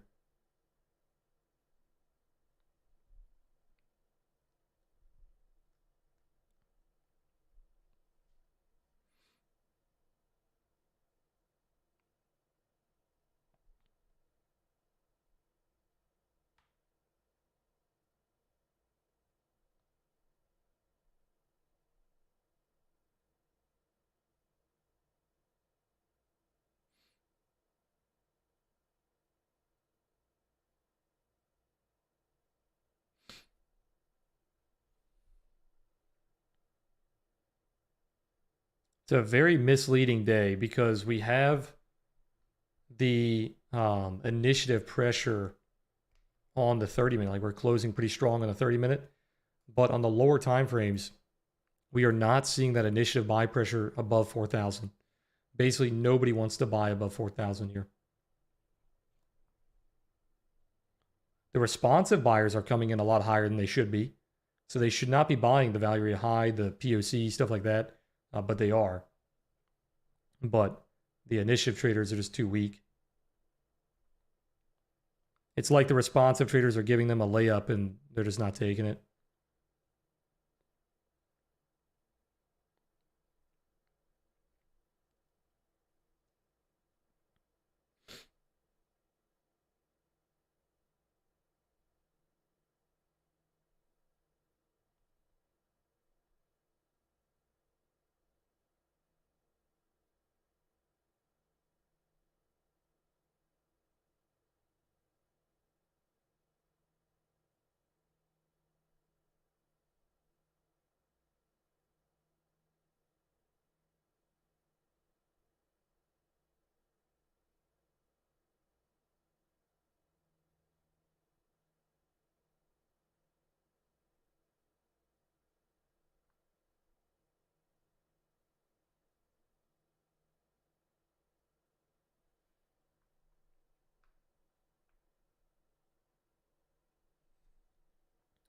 Yeah, stairs up, elevator down. It's definitely looking like that sort of pattern. You're not wrong. Perfectly failing a 5 minute pivot up here. Dollar not moving, euro not moving.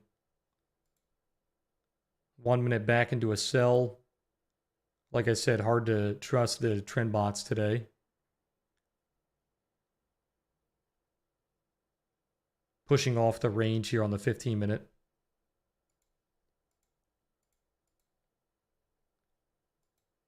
Very nasty 5 minute price action today.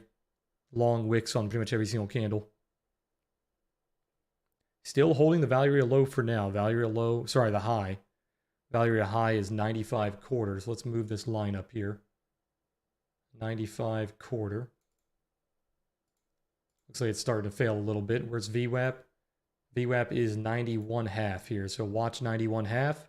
Big bearish delta on this candle. Biggest bearish delta we've seen, I think, the entire day. Let's see here. Yeah, except for the open. Except for the open, this is the strongest bearish candle we've seen all day.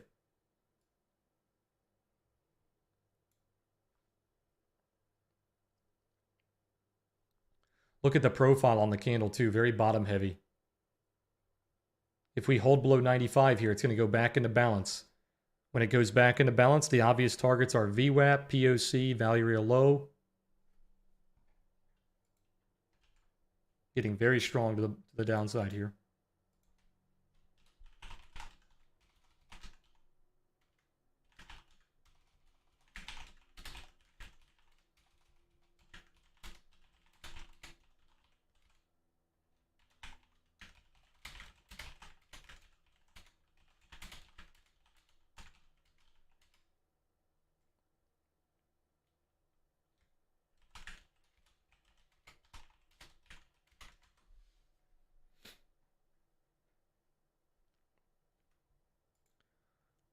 The 3 footprint videos that we made are on our how to trade playlist. They should be the ones at the very bottom.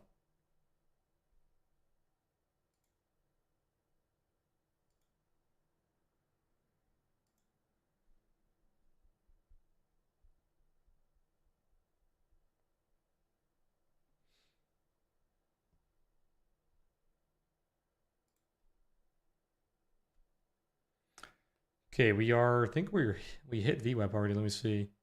No, just barely missed it.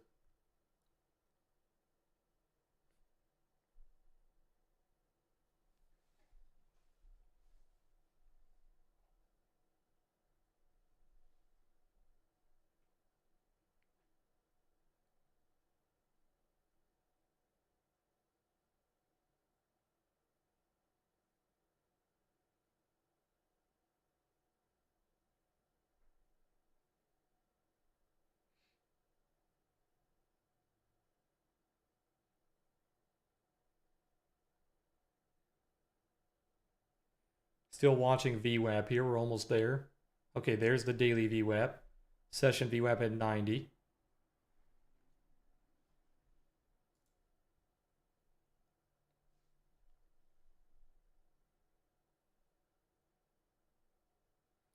At this point, you're leaning back to being a responsive seller, back into balance.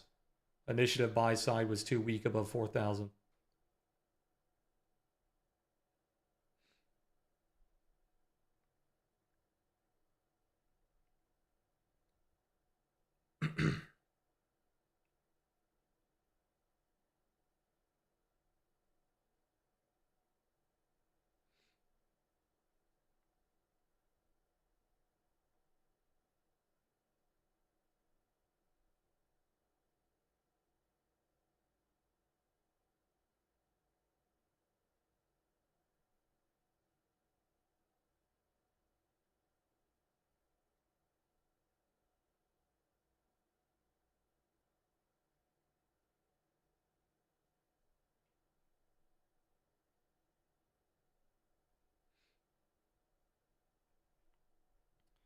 You're bouncing off the pre-market range high. So we had that big range that we were talking about earlier that we failed like 10 times on the way up. We're actually using that as support now.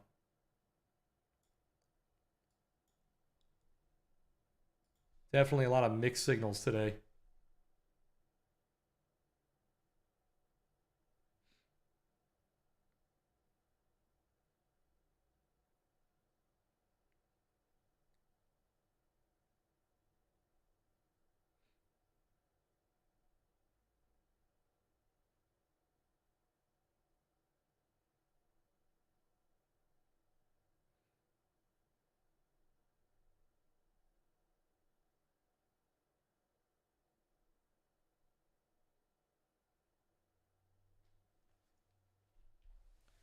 How's the dollar reacting here? Still not moving. Euro tried to push the high there, actually. So weirdly enough, the euro pushed the high. We didn't get any buy pressure on ES. That's not a good sign.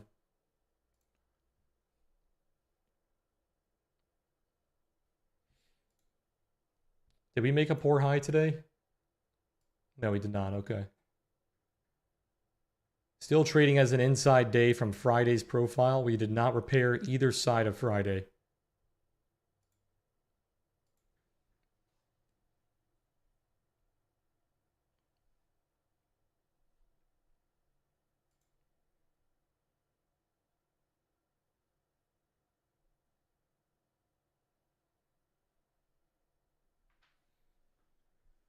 VWAP still holding. This is not indicative of balance. You should not bounce off VWAP like this if you're balancing out. So that is the first sign the initiative traders want to go for another try here.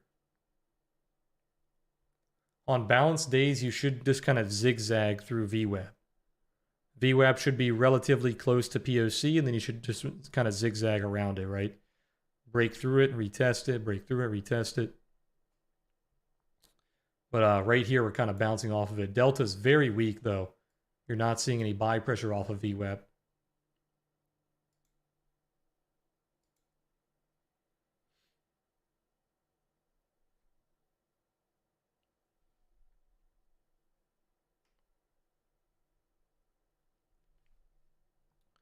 Three-minute sell is going to come in pretty soon if we stay like this. Still no direction on the trend bots. Ranges or the clouds are very thick.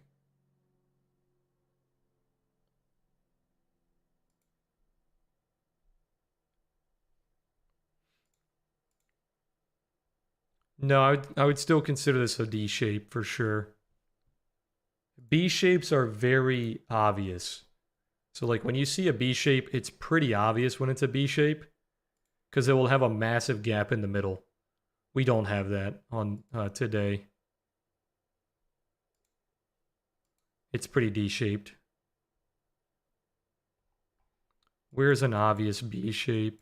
You could almost consider the CPI day a B shape because you have the big gap in the middle. This is kind of a B shape, big gap in the middle.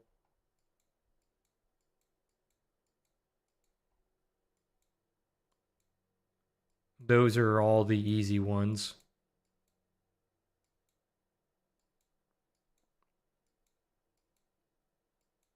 Yeah, that's basically it. B shapes are very obvious. You'll notice the big gap. This is still balanced. Okay, so that delta push off VWAP was extremely weak, as we stated earlier. Now you are breaking VWAP, going back into balance. You're still looking for, so POC target was just hit. There's the POC target. Next target would be the value area low at 81. At this point, if you were trailing, you would basically be trailing above the value area high if you want to leave like a wide trail. If you want to leave a tight trail, it's above VWAP.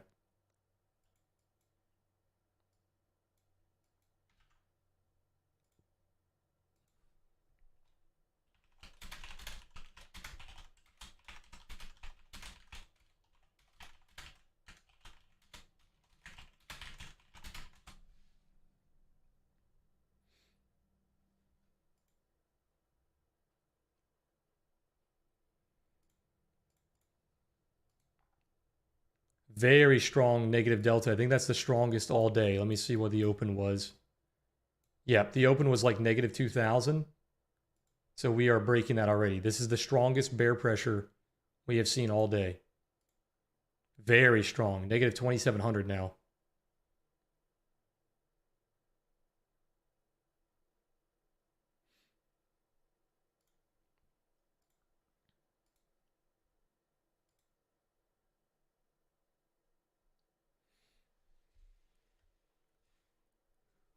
Today is a very good day to go back and review if you're not familiar with like D shapes and how they trade. Today is a perfect example because you got a really good example of trying to break away from the D shape, right? You tried to break to the upside, you tried to be initiative, and it stalled out and failed. So not only do you have a good example of kind of rinse and repeat, buy the lower tail, sell the upper tail, but you also have a really good example of trying to be initiative, but not having enough and failing. So definitely go back and review today a couple of times if you guys are not familiar with trading D shapes.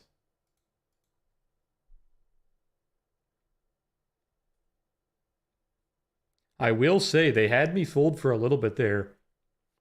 That initiative buy pressure was actually pretty strong once they started to reclaim wherever that node was that we had marked out. I think it was like 88 or 98, somewhere around there. Once they started to reclaim that node, it actually looked pretty strong. But then they just completely stalled out.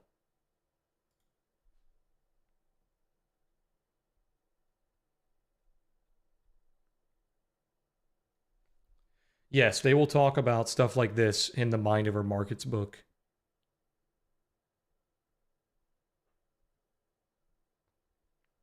He will talk about like finding balance and trading the different types of balance and imbalance.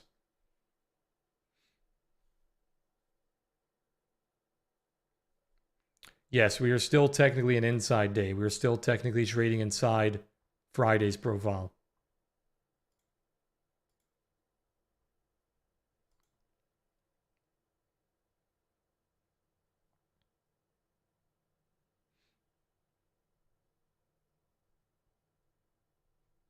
Showing a lot of bearish demand at 86.5 and 88.75. So you need to maintain those levels. Still looks pretty damn bearish. Delta's pretty strong.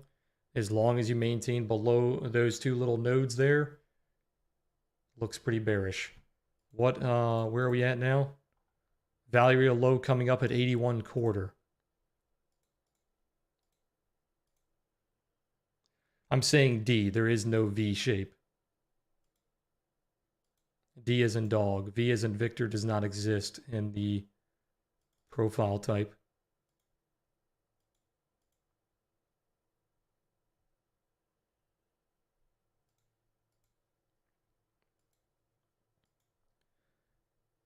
We are approaching the daily open, the session open, all that stuff. I wouldn't say it's extremely important on D-shaped days. Typically, D-shaped days, you're just going to blow through that level. We are getting a little bit of a stall out here. It's trying to get some buy pressure, but typically it's not that important on a D-shaped day. As we can see, it's already sold through that level twice.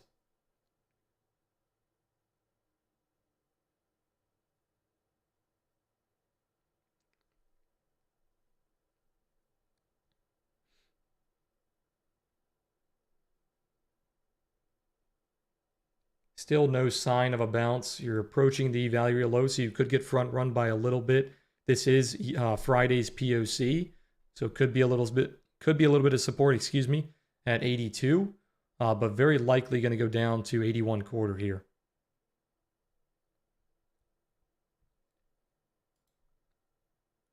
Okay, here is Friday's POC at 82. If this breaks, 81 quarter is the target. At this point, if you're still holding the short from the high around 96 to 4,000, you should bring your stop to probably 89, somewhere above 89 if you want to be safe. But that would lock in a pretty decent trade there.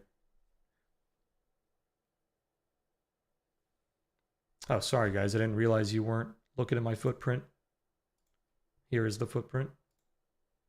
These are the nodes I was talking about earlier. There's a big bearish node here, big bearish node there.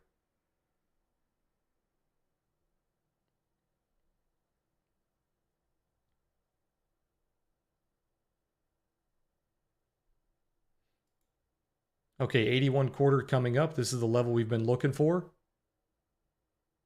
You're front running it barely. You just front ran it by a tick. So if you're looking for that as a target, your target is basically hit. Next target would be 77, overnight low. This would complete the overnight high sweep. So very unlikely that we see a sweep of the overnight low and a sweep of the overnight high play out in the same day. But this D shape is extremely efficient. So very likely we'll see it play out today. So most likely we'll see 77.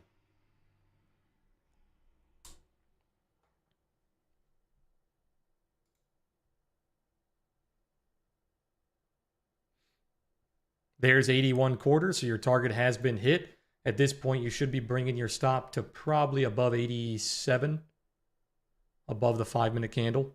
And you're still looking for 77 if you're leaving a runner. At this point, there is no buy pressure to be worried about. It is just leaking through these levels.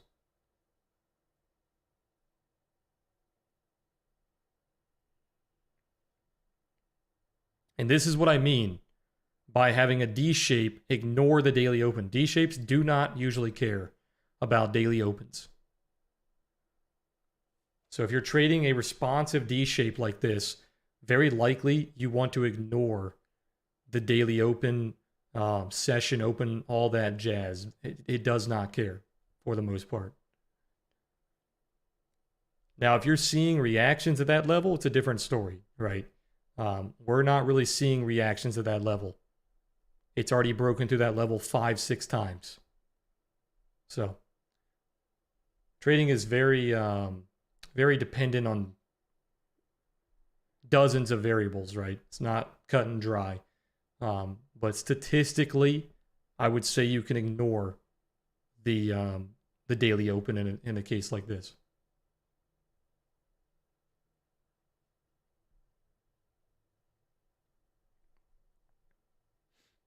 Okay, now we're starting to see a little bit of buy pressure around that value area low. So the responsive buyers are doing their job.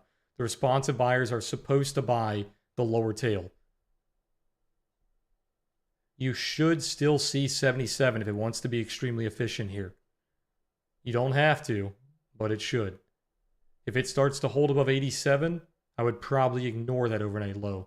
But we'll see if it can respect 87 to 88 here.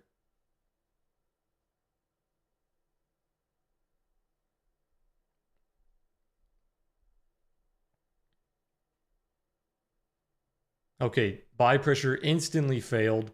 Sellers coming back into 83.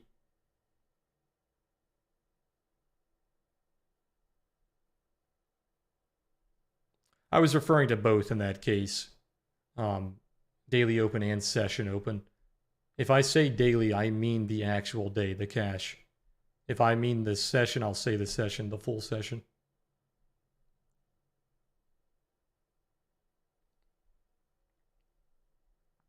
But yeah, in both cases here, you would ignore them for the most part. Okay, buyers are coming back. Buyers coming back at 83. Let's see if they can hold back above 86 to 87. Unless they hold back above 87, I wouldn't be too worried here.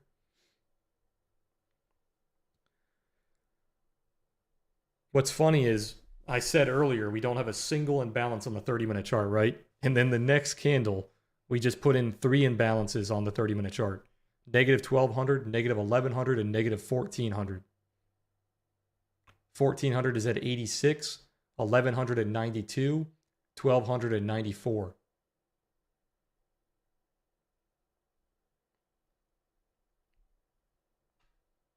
Yeah, exactly, George. Imagine it goes to the overnight low and then sweeps back to the high. I mean, it's a D-shaped day. You can ping pong these levels all day long.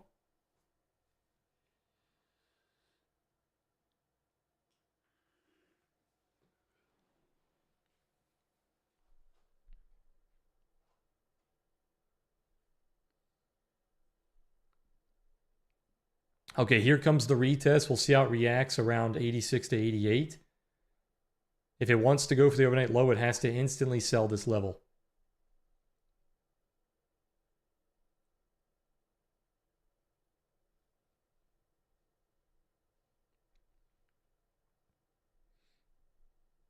How's everybody doing today? You guys making money today? Is it a little hard to trade? I know it's pretty choppy, so if you're not familiar with trading D-shapes, it's going to be a little rough. But I think if you're familiar with trading D-shapes, you should be doing all right today. This is pretty much textbook on trading D-shapes.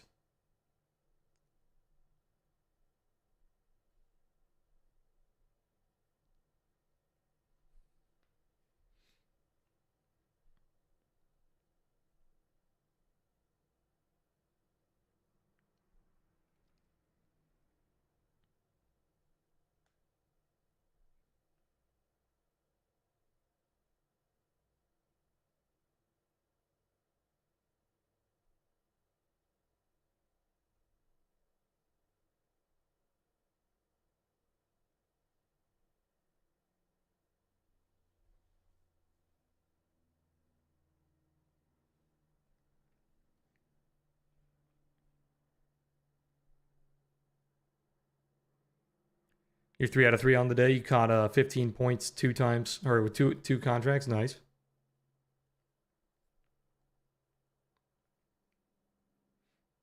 Little rough. You had to catch the reversal back down to break. Oh, the reversal caught you out break even. Yeah, you're gonna see that a lot on D shapes. If you hold on to a position for too long, it definitely will bounce back.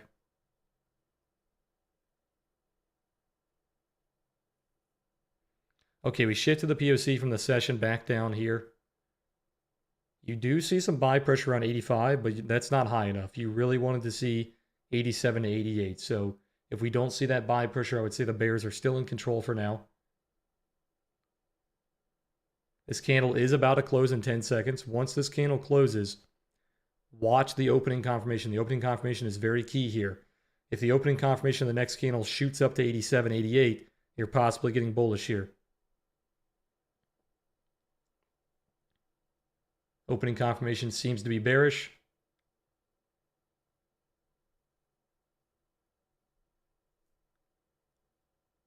Sitting exactly on the POC here, so very choppy.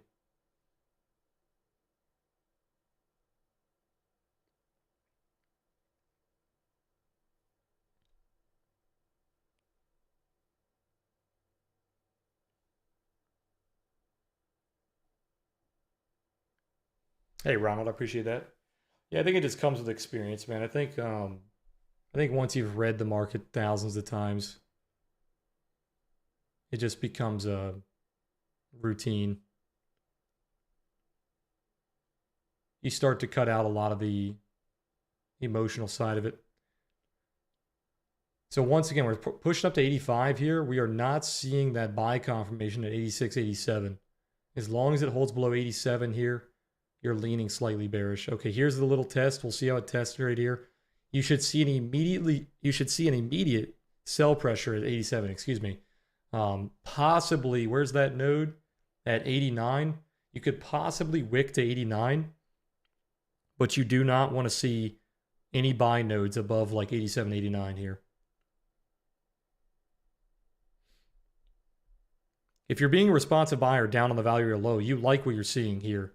You just want to see a little bit more above 86, 87. If you're still holding a sell from the upper tail, you do not want to see any buy pressure above 86, 87. Okay, so there's two sides here. It really depends on what side you're holding.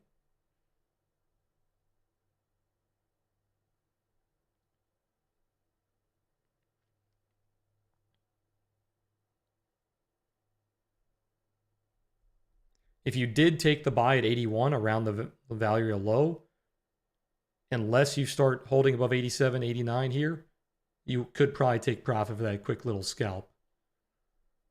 But right now, I wouldn't take profit just yet. It doesn't look too bad for the buy side. You're just not seeing any buyers above 86.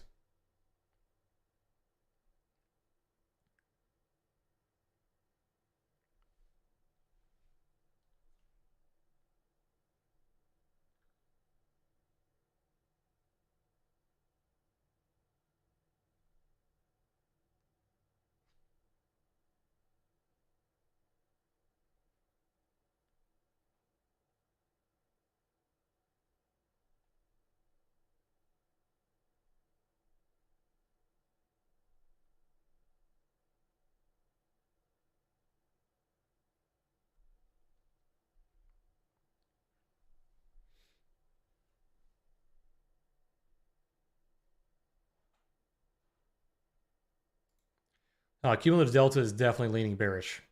You can see there's no buy pressure here, which is what I was trying to talk about on the footprint. So you can see the same thing on the delta. There's just no buy pressure. The delta is actually negative on this candle, even though it's green.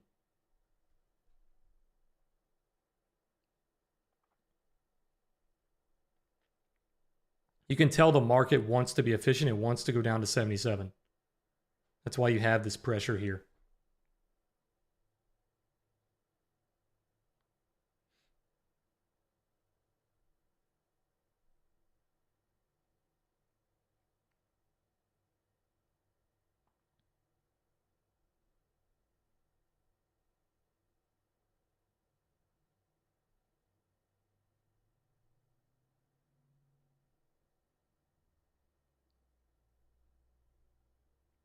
The only trades you should be in at this point is the responsive buy at 81 if you did not hold that short, or you're still holding a partial short from the mid 90s if you guys took that short on the upper tail. Besides that, there's not really a whole lot going on here. You don't have like a bull div or anything to trade. And that 81 long is starting to get pretty scary here.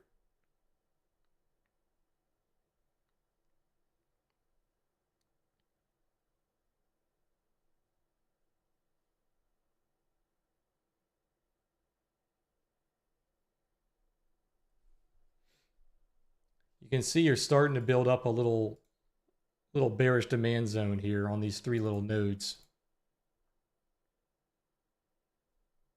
If it starts to hold below this, it's going to shoot down to 77.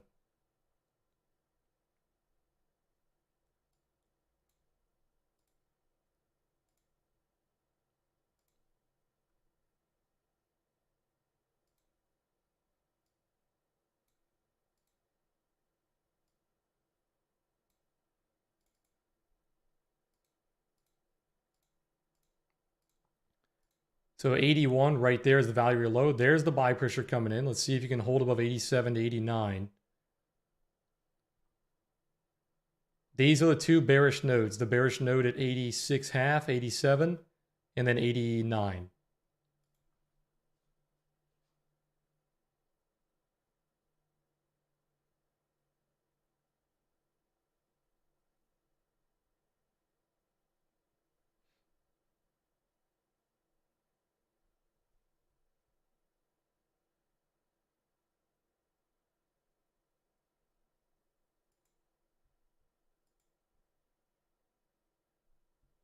Let's see the delta here. Delta's still very weak. Only plus 300.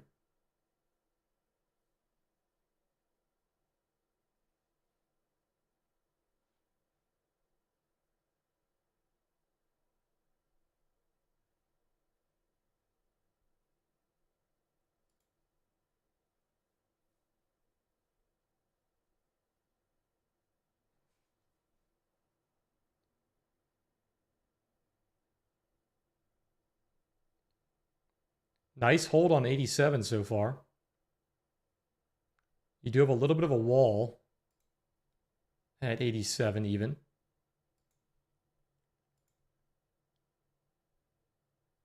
Volume pretty dry. What time is it? We have 3 minutes left. Not too bad.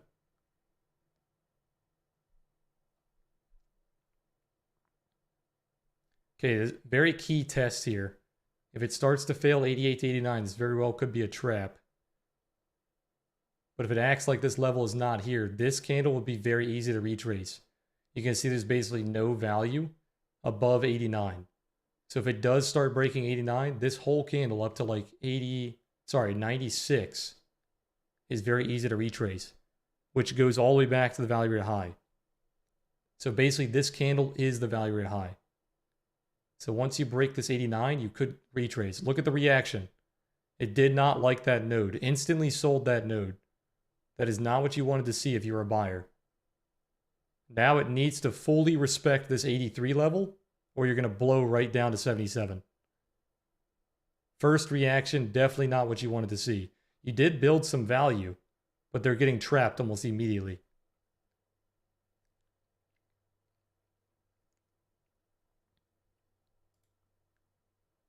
Good reaction at 87, terrible reaction at 89.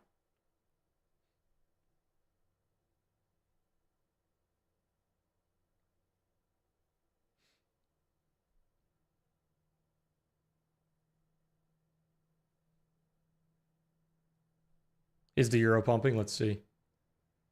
Yeah, it's still trying to break the high, but it keeps selling off. The 10-year yield is trying to push up, which is a little scary. There's no correlation today, though. Okay, here's the second test. Let's see how it does this time. Okay, very strong buy pressure now. If you can hold above this 89, like I said, very easy to retrace this entire candle. There's not much stopping you above 89.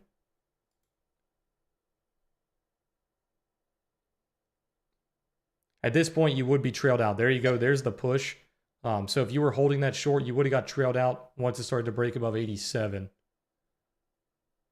So the buy at 81 is holding. The sell at mid-90s is dead. You see how it's retracing this candle? Very, very easy to retrace because there's no value here. So the value rate high is being hit here at 94.25, which is almost the high of the candle to the tick.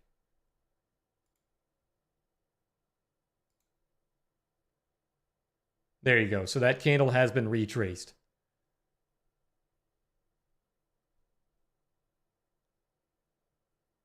Where is our value rate high? Value rate high is 95. So basically like right here.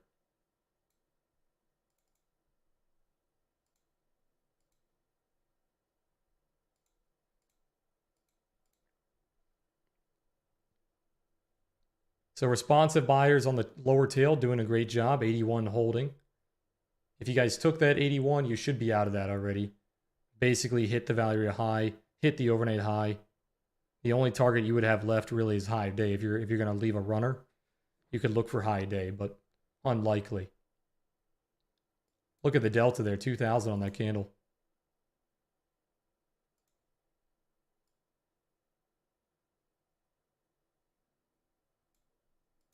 So this is why on D-shaped days, you want to run your trails very tight. So like if you were shorting mid-90s, you had a really good exit, obviously down on the value rate low. If you were leaving a runner, you would have just ran the highs here. So once those highs at 87 started to break, you were done. You could have given it a little bit of steam at 89, or a little bit of hope. But once 89 broke, you're fully out for sure.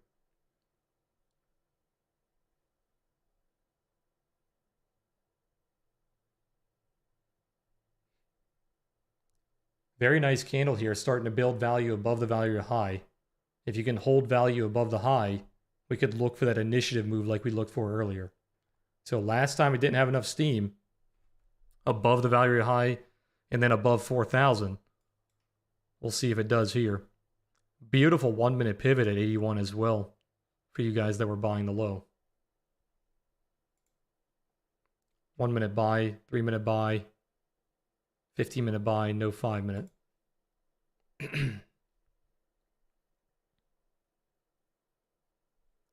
Dixie coming down, is it? Yeah, Dixie's pulling down here. So looks like the correlation's coming back between the dollar and the euro and ES. We just failed the gap again to the tick.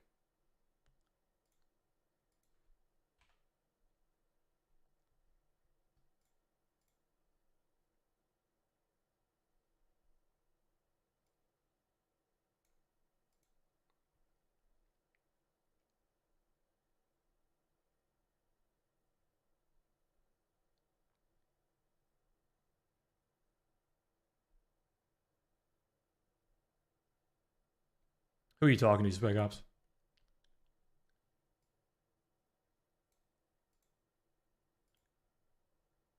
Big value at 98, not looking too bad. You got to hold above that level though. Value high at 95 needs to be respected for the initiative traders to take control here.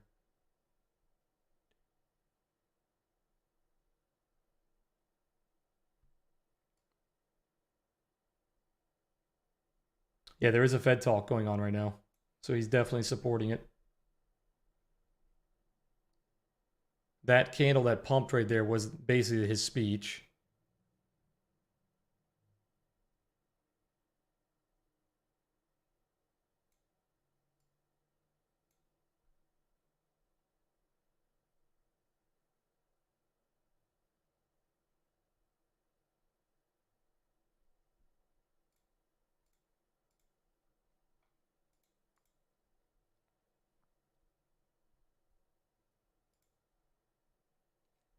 POC shifted back towards the high here, 97.5 on the cash session. Full session still showing the POC at 85.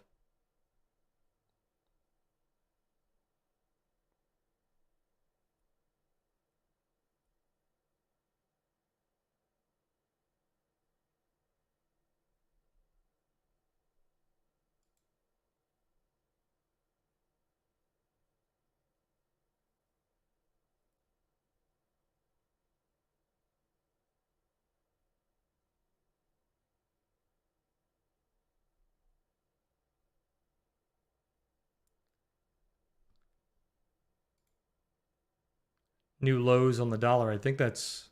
No, it's not. Not a London low. There's just a Fed member speaking right now.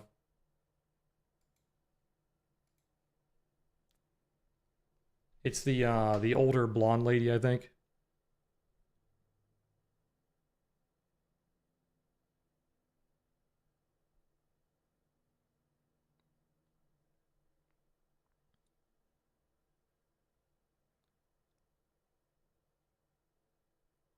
Funny enough, she's usually bearish.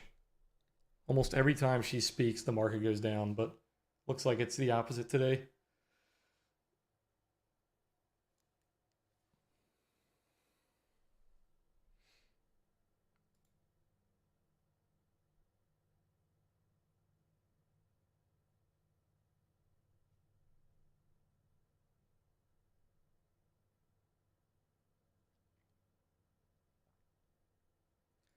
Still showing a perfect D shape.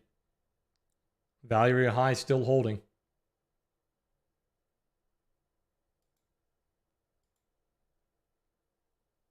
Definitely not a good day to be an initiative trader.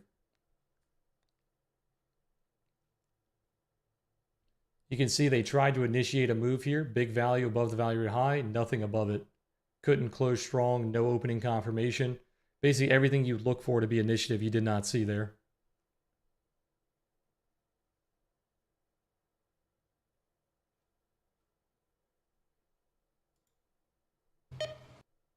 That was a bullish block at 94.75.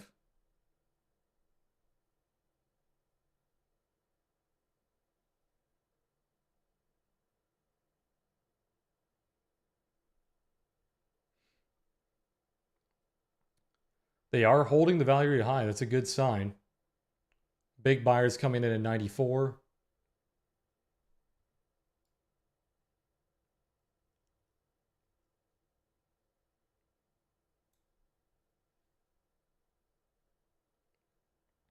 What's going on, Theo?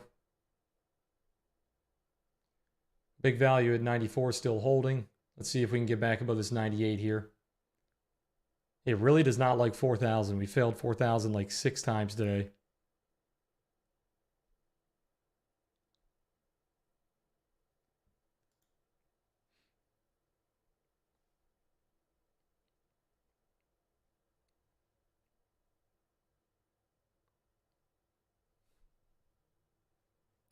Yeah, you bought the value area high, which typically on a D-shaped day is going to be a losing trade. I'd say this buy is probably the best out of all the buys on the value area high today, but it's still a D shape. So it's the best out of a bunch of bad trades. You know what I mean? I'd say this one is the best because it's coming off. It's coming off that major delta push plus 2,000 delta. So they're protecting the value area high. But typically buying the value area high on a D shape, not a great trade. You might get saved though. Looks like you got a few buyers protecting you.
Theo, I'm not sure you're referring to. If you're referring to the bot buy right here, the bot does not calculate like high a day, low a day, that sort of thing. So the buy signal being a little bit later, it's kind of it's a non-issue for the bot. Like it doesn't see that. Um, the bot is basically looking for a very certain trend calculation. So when it sees a new trend forming, it tries to go long or short, right? Today is a very rangy day. That's why we say don't put too don't put too much confidence on the trend bot. Put more confidence on the range bot, which are the bands.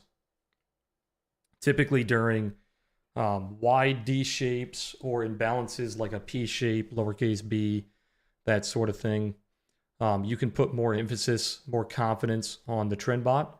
But on a rangy day like this, you would be putting more confidence on the range bot.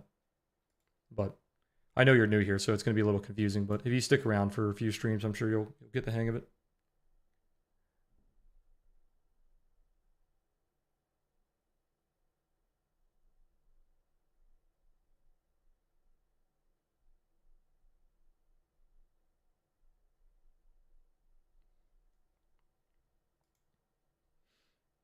Still holding the value area high here, so the initiative traders don't look too weak.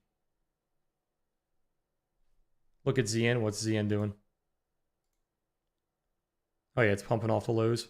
Doesn't look too bad. We have literally been ping-ponging between 2 5-minute pivots the entire day.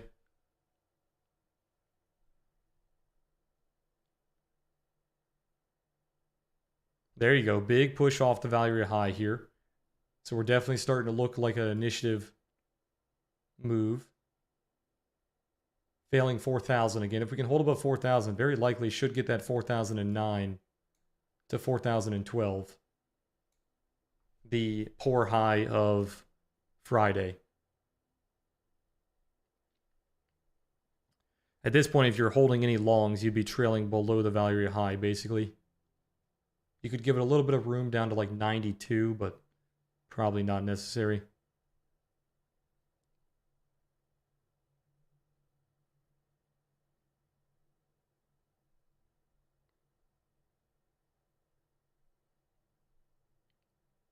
Once again, hitting that pivot at 4,000.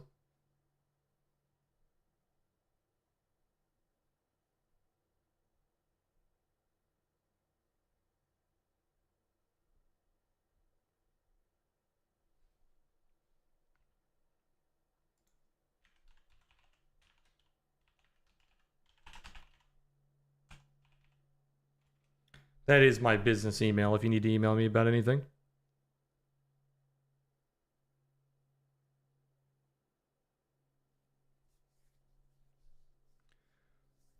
$4,000 still failing.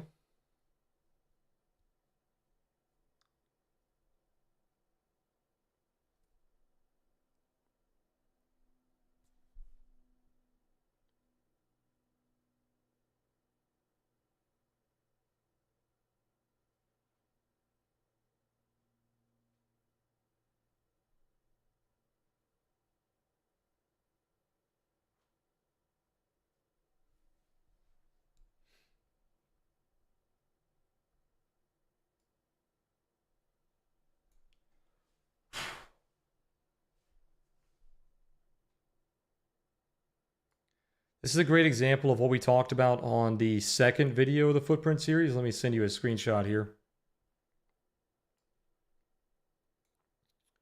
So part 2, we talked about when you have when you have these big 30-minute candles that have multiple imbalances on like one side, if you start to see that kind of V-shaped reversal and you have those negative imbalances kind of trapped on the low, it is very easy to retrace those candles. So like that candle is being quickly retraced here, and we've already given up all 3 of these nodes.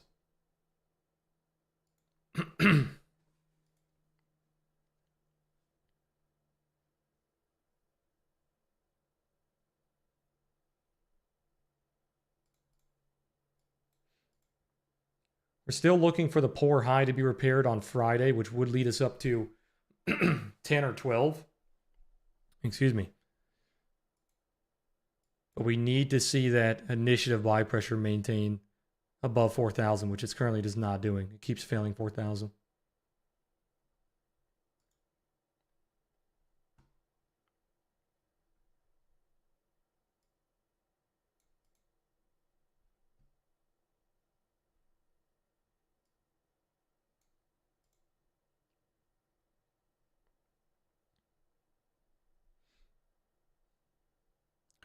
But all right, guys, we're coming into lunchtime. If you guys can get the likes to 100, we'll do a giveaway. We got like 13 more likes to go.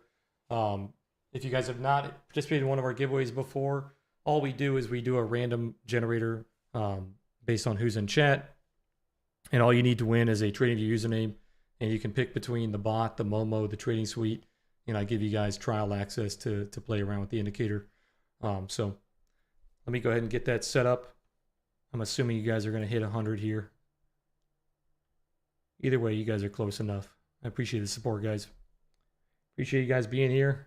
I'm glad you guys enjoyed the content. Try to give back to you guys as much as I can.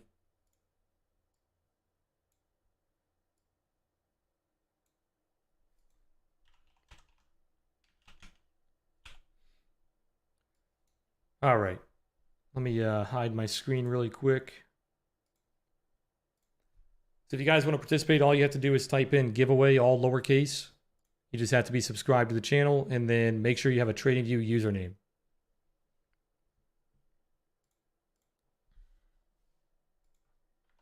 Let me remind you guys to refresh the stream so you don't have a delay.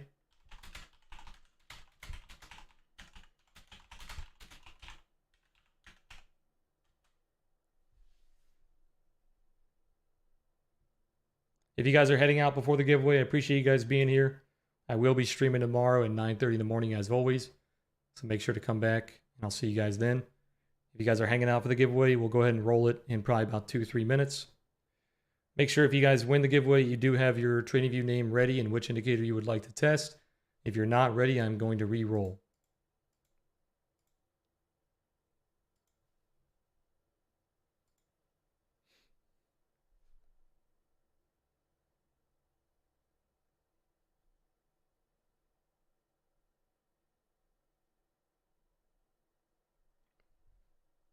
No, Theo, I am not a signal group. I do not provide buy and sell alerts. I do not provide live alerts for that sort of thing. So if that's what you're looking for, this is probably not the community for you. We are more based around teaching, kind of mentorship type stuff. I do a lot of tutoring. I provide a lot of tools. I provide a lot of indicators, bots, that sort of thing. But we do not spoon feed signals. So if you want to learn, we're a great spot to learn. If you just want to get signals, probably not for you.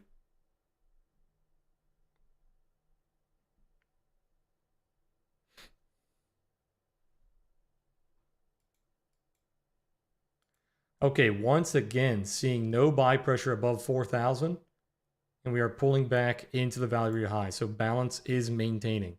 You still do not want to be an initiative trader today.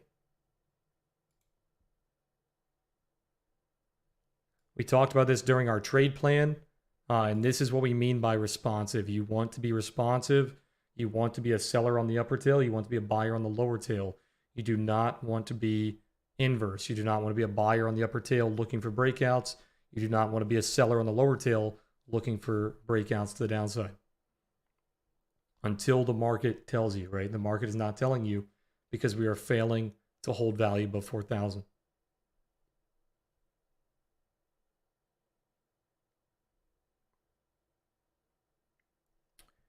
Hey, Z, did I forget to add you on Friday? I do remember you winning. I thought I added you. If not, let me know what your name is. I'll get you added right now. I do apologize. I thought I added you. I might have put in your wrong name.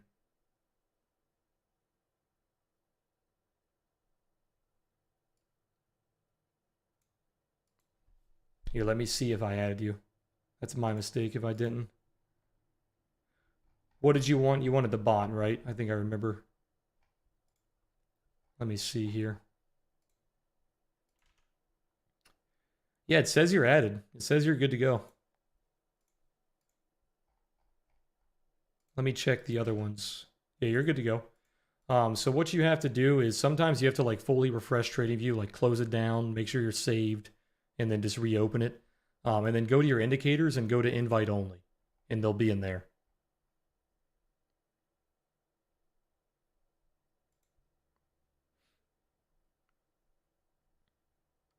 Yeah, so Mickey, the D-shaped targets are always the same. It's always the value area high, value area low, POC, VWAP. Then if you want to extend it, you can extend it to the overnight levels. You could also extend it to high day, low day, but mainly it's just the value levels. So just whichever way you're breaking inside the value area, you take those value area levels. So like if you're breaking downward, you're going to go VWAP, POC, value area low. If you're breaking out upward, you want to go POC, VWAP, value area high, right?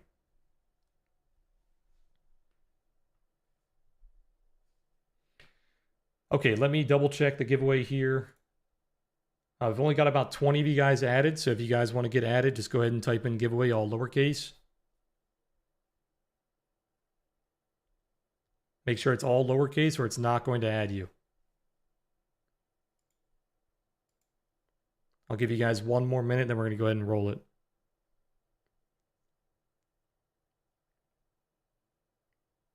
Oh, sorry, Mickey. I'm referring to the full session.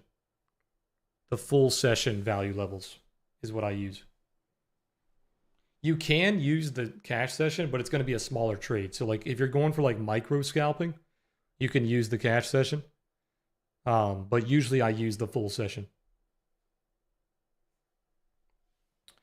All right, good luck to you guys. I'm going to go ahead and roll it. Remember, be ready with your trading view and which indicator you want. If you're not ready, I'm going to re-roll it. All right, good luck, guys. Aquarius, you won, but you win you win very often, so I'm gonna roll it again. If you want to let me know what your name is, I can get you added. But I don't know why the bot. It's rigged, man. The bot likes your name or something. Jesse B. Jesse B. I don't think you've won before, and I appreciate you being a channel member, man. Thank you for supporting the channel. You did get a little extra luck for supporting the channel, so I guess it's pay to win. But let me know what your username is and which indicator you would prefer, and I'll get you added. Aquarius, remind me what your name is.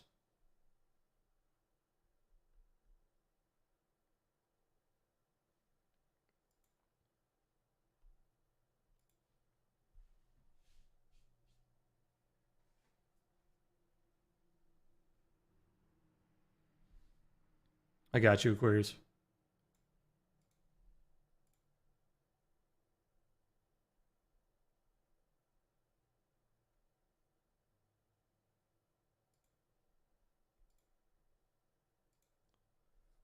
Let me get you added.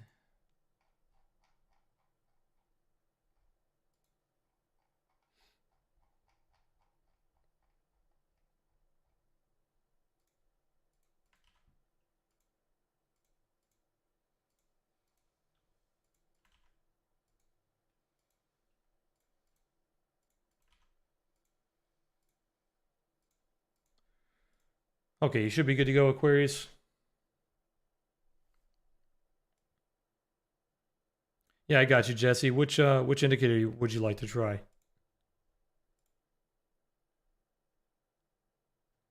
That's awesome, Mickey. Was that the swing failure one? I think you were asking about that last week. So I'm glad that helped you.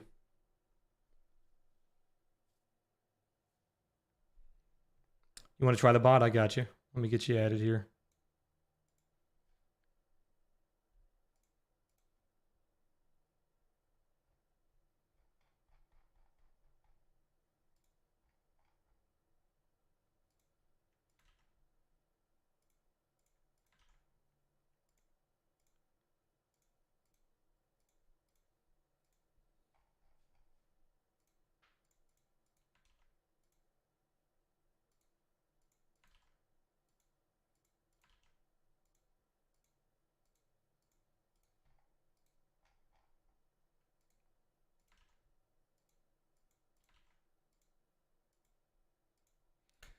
All right, you guys should both be good to go. Just make sure to refresh your trading view and then check your invite only.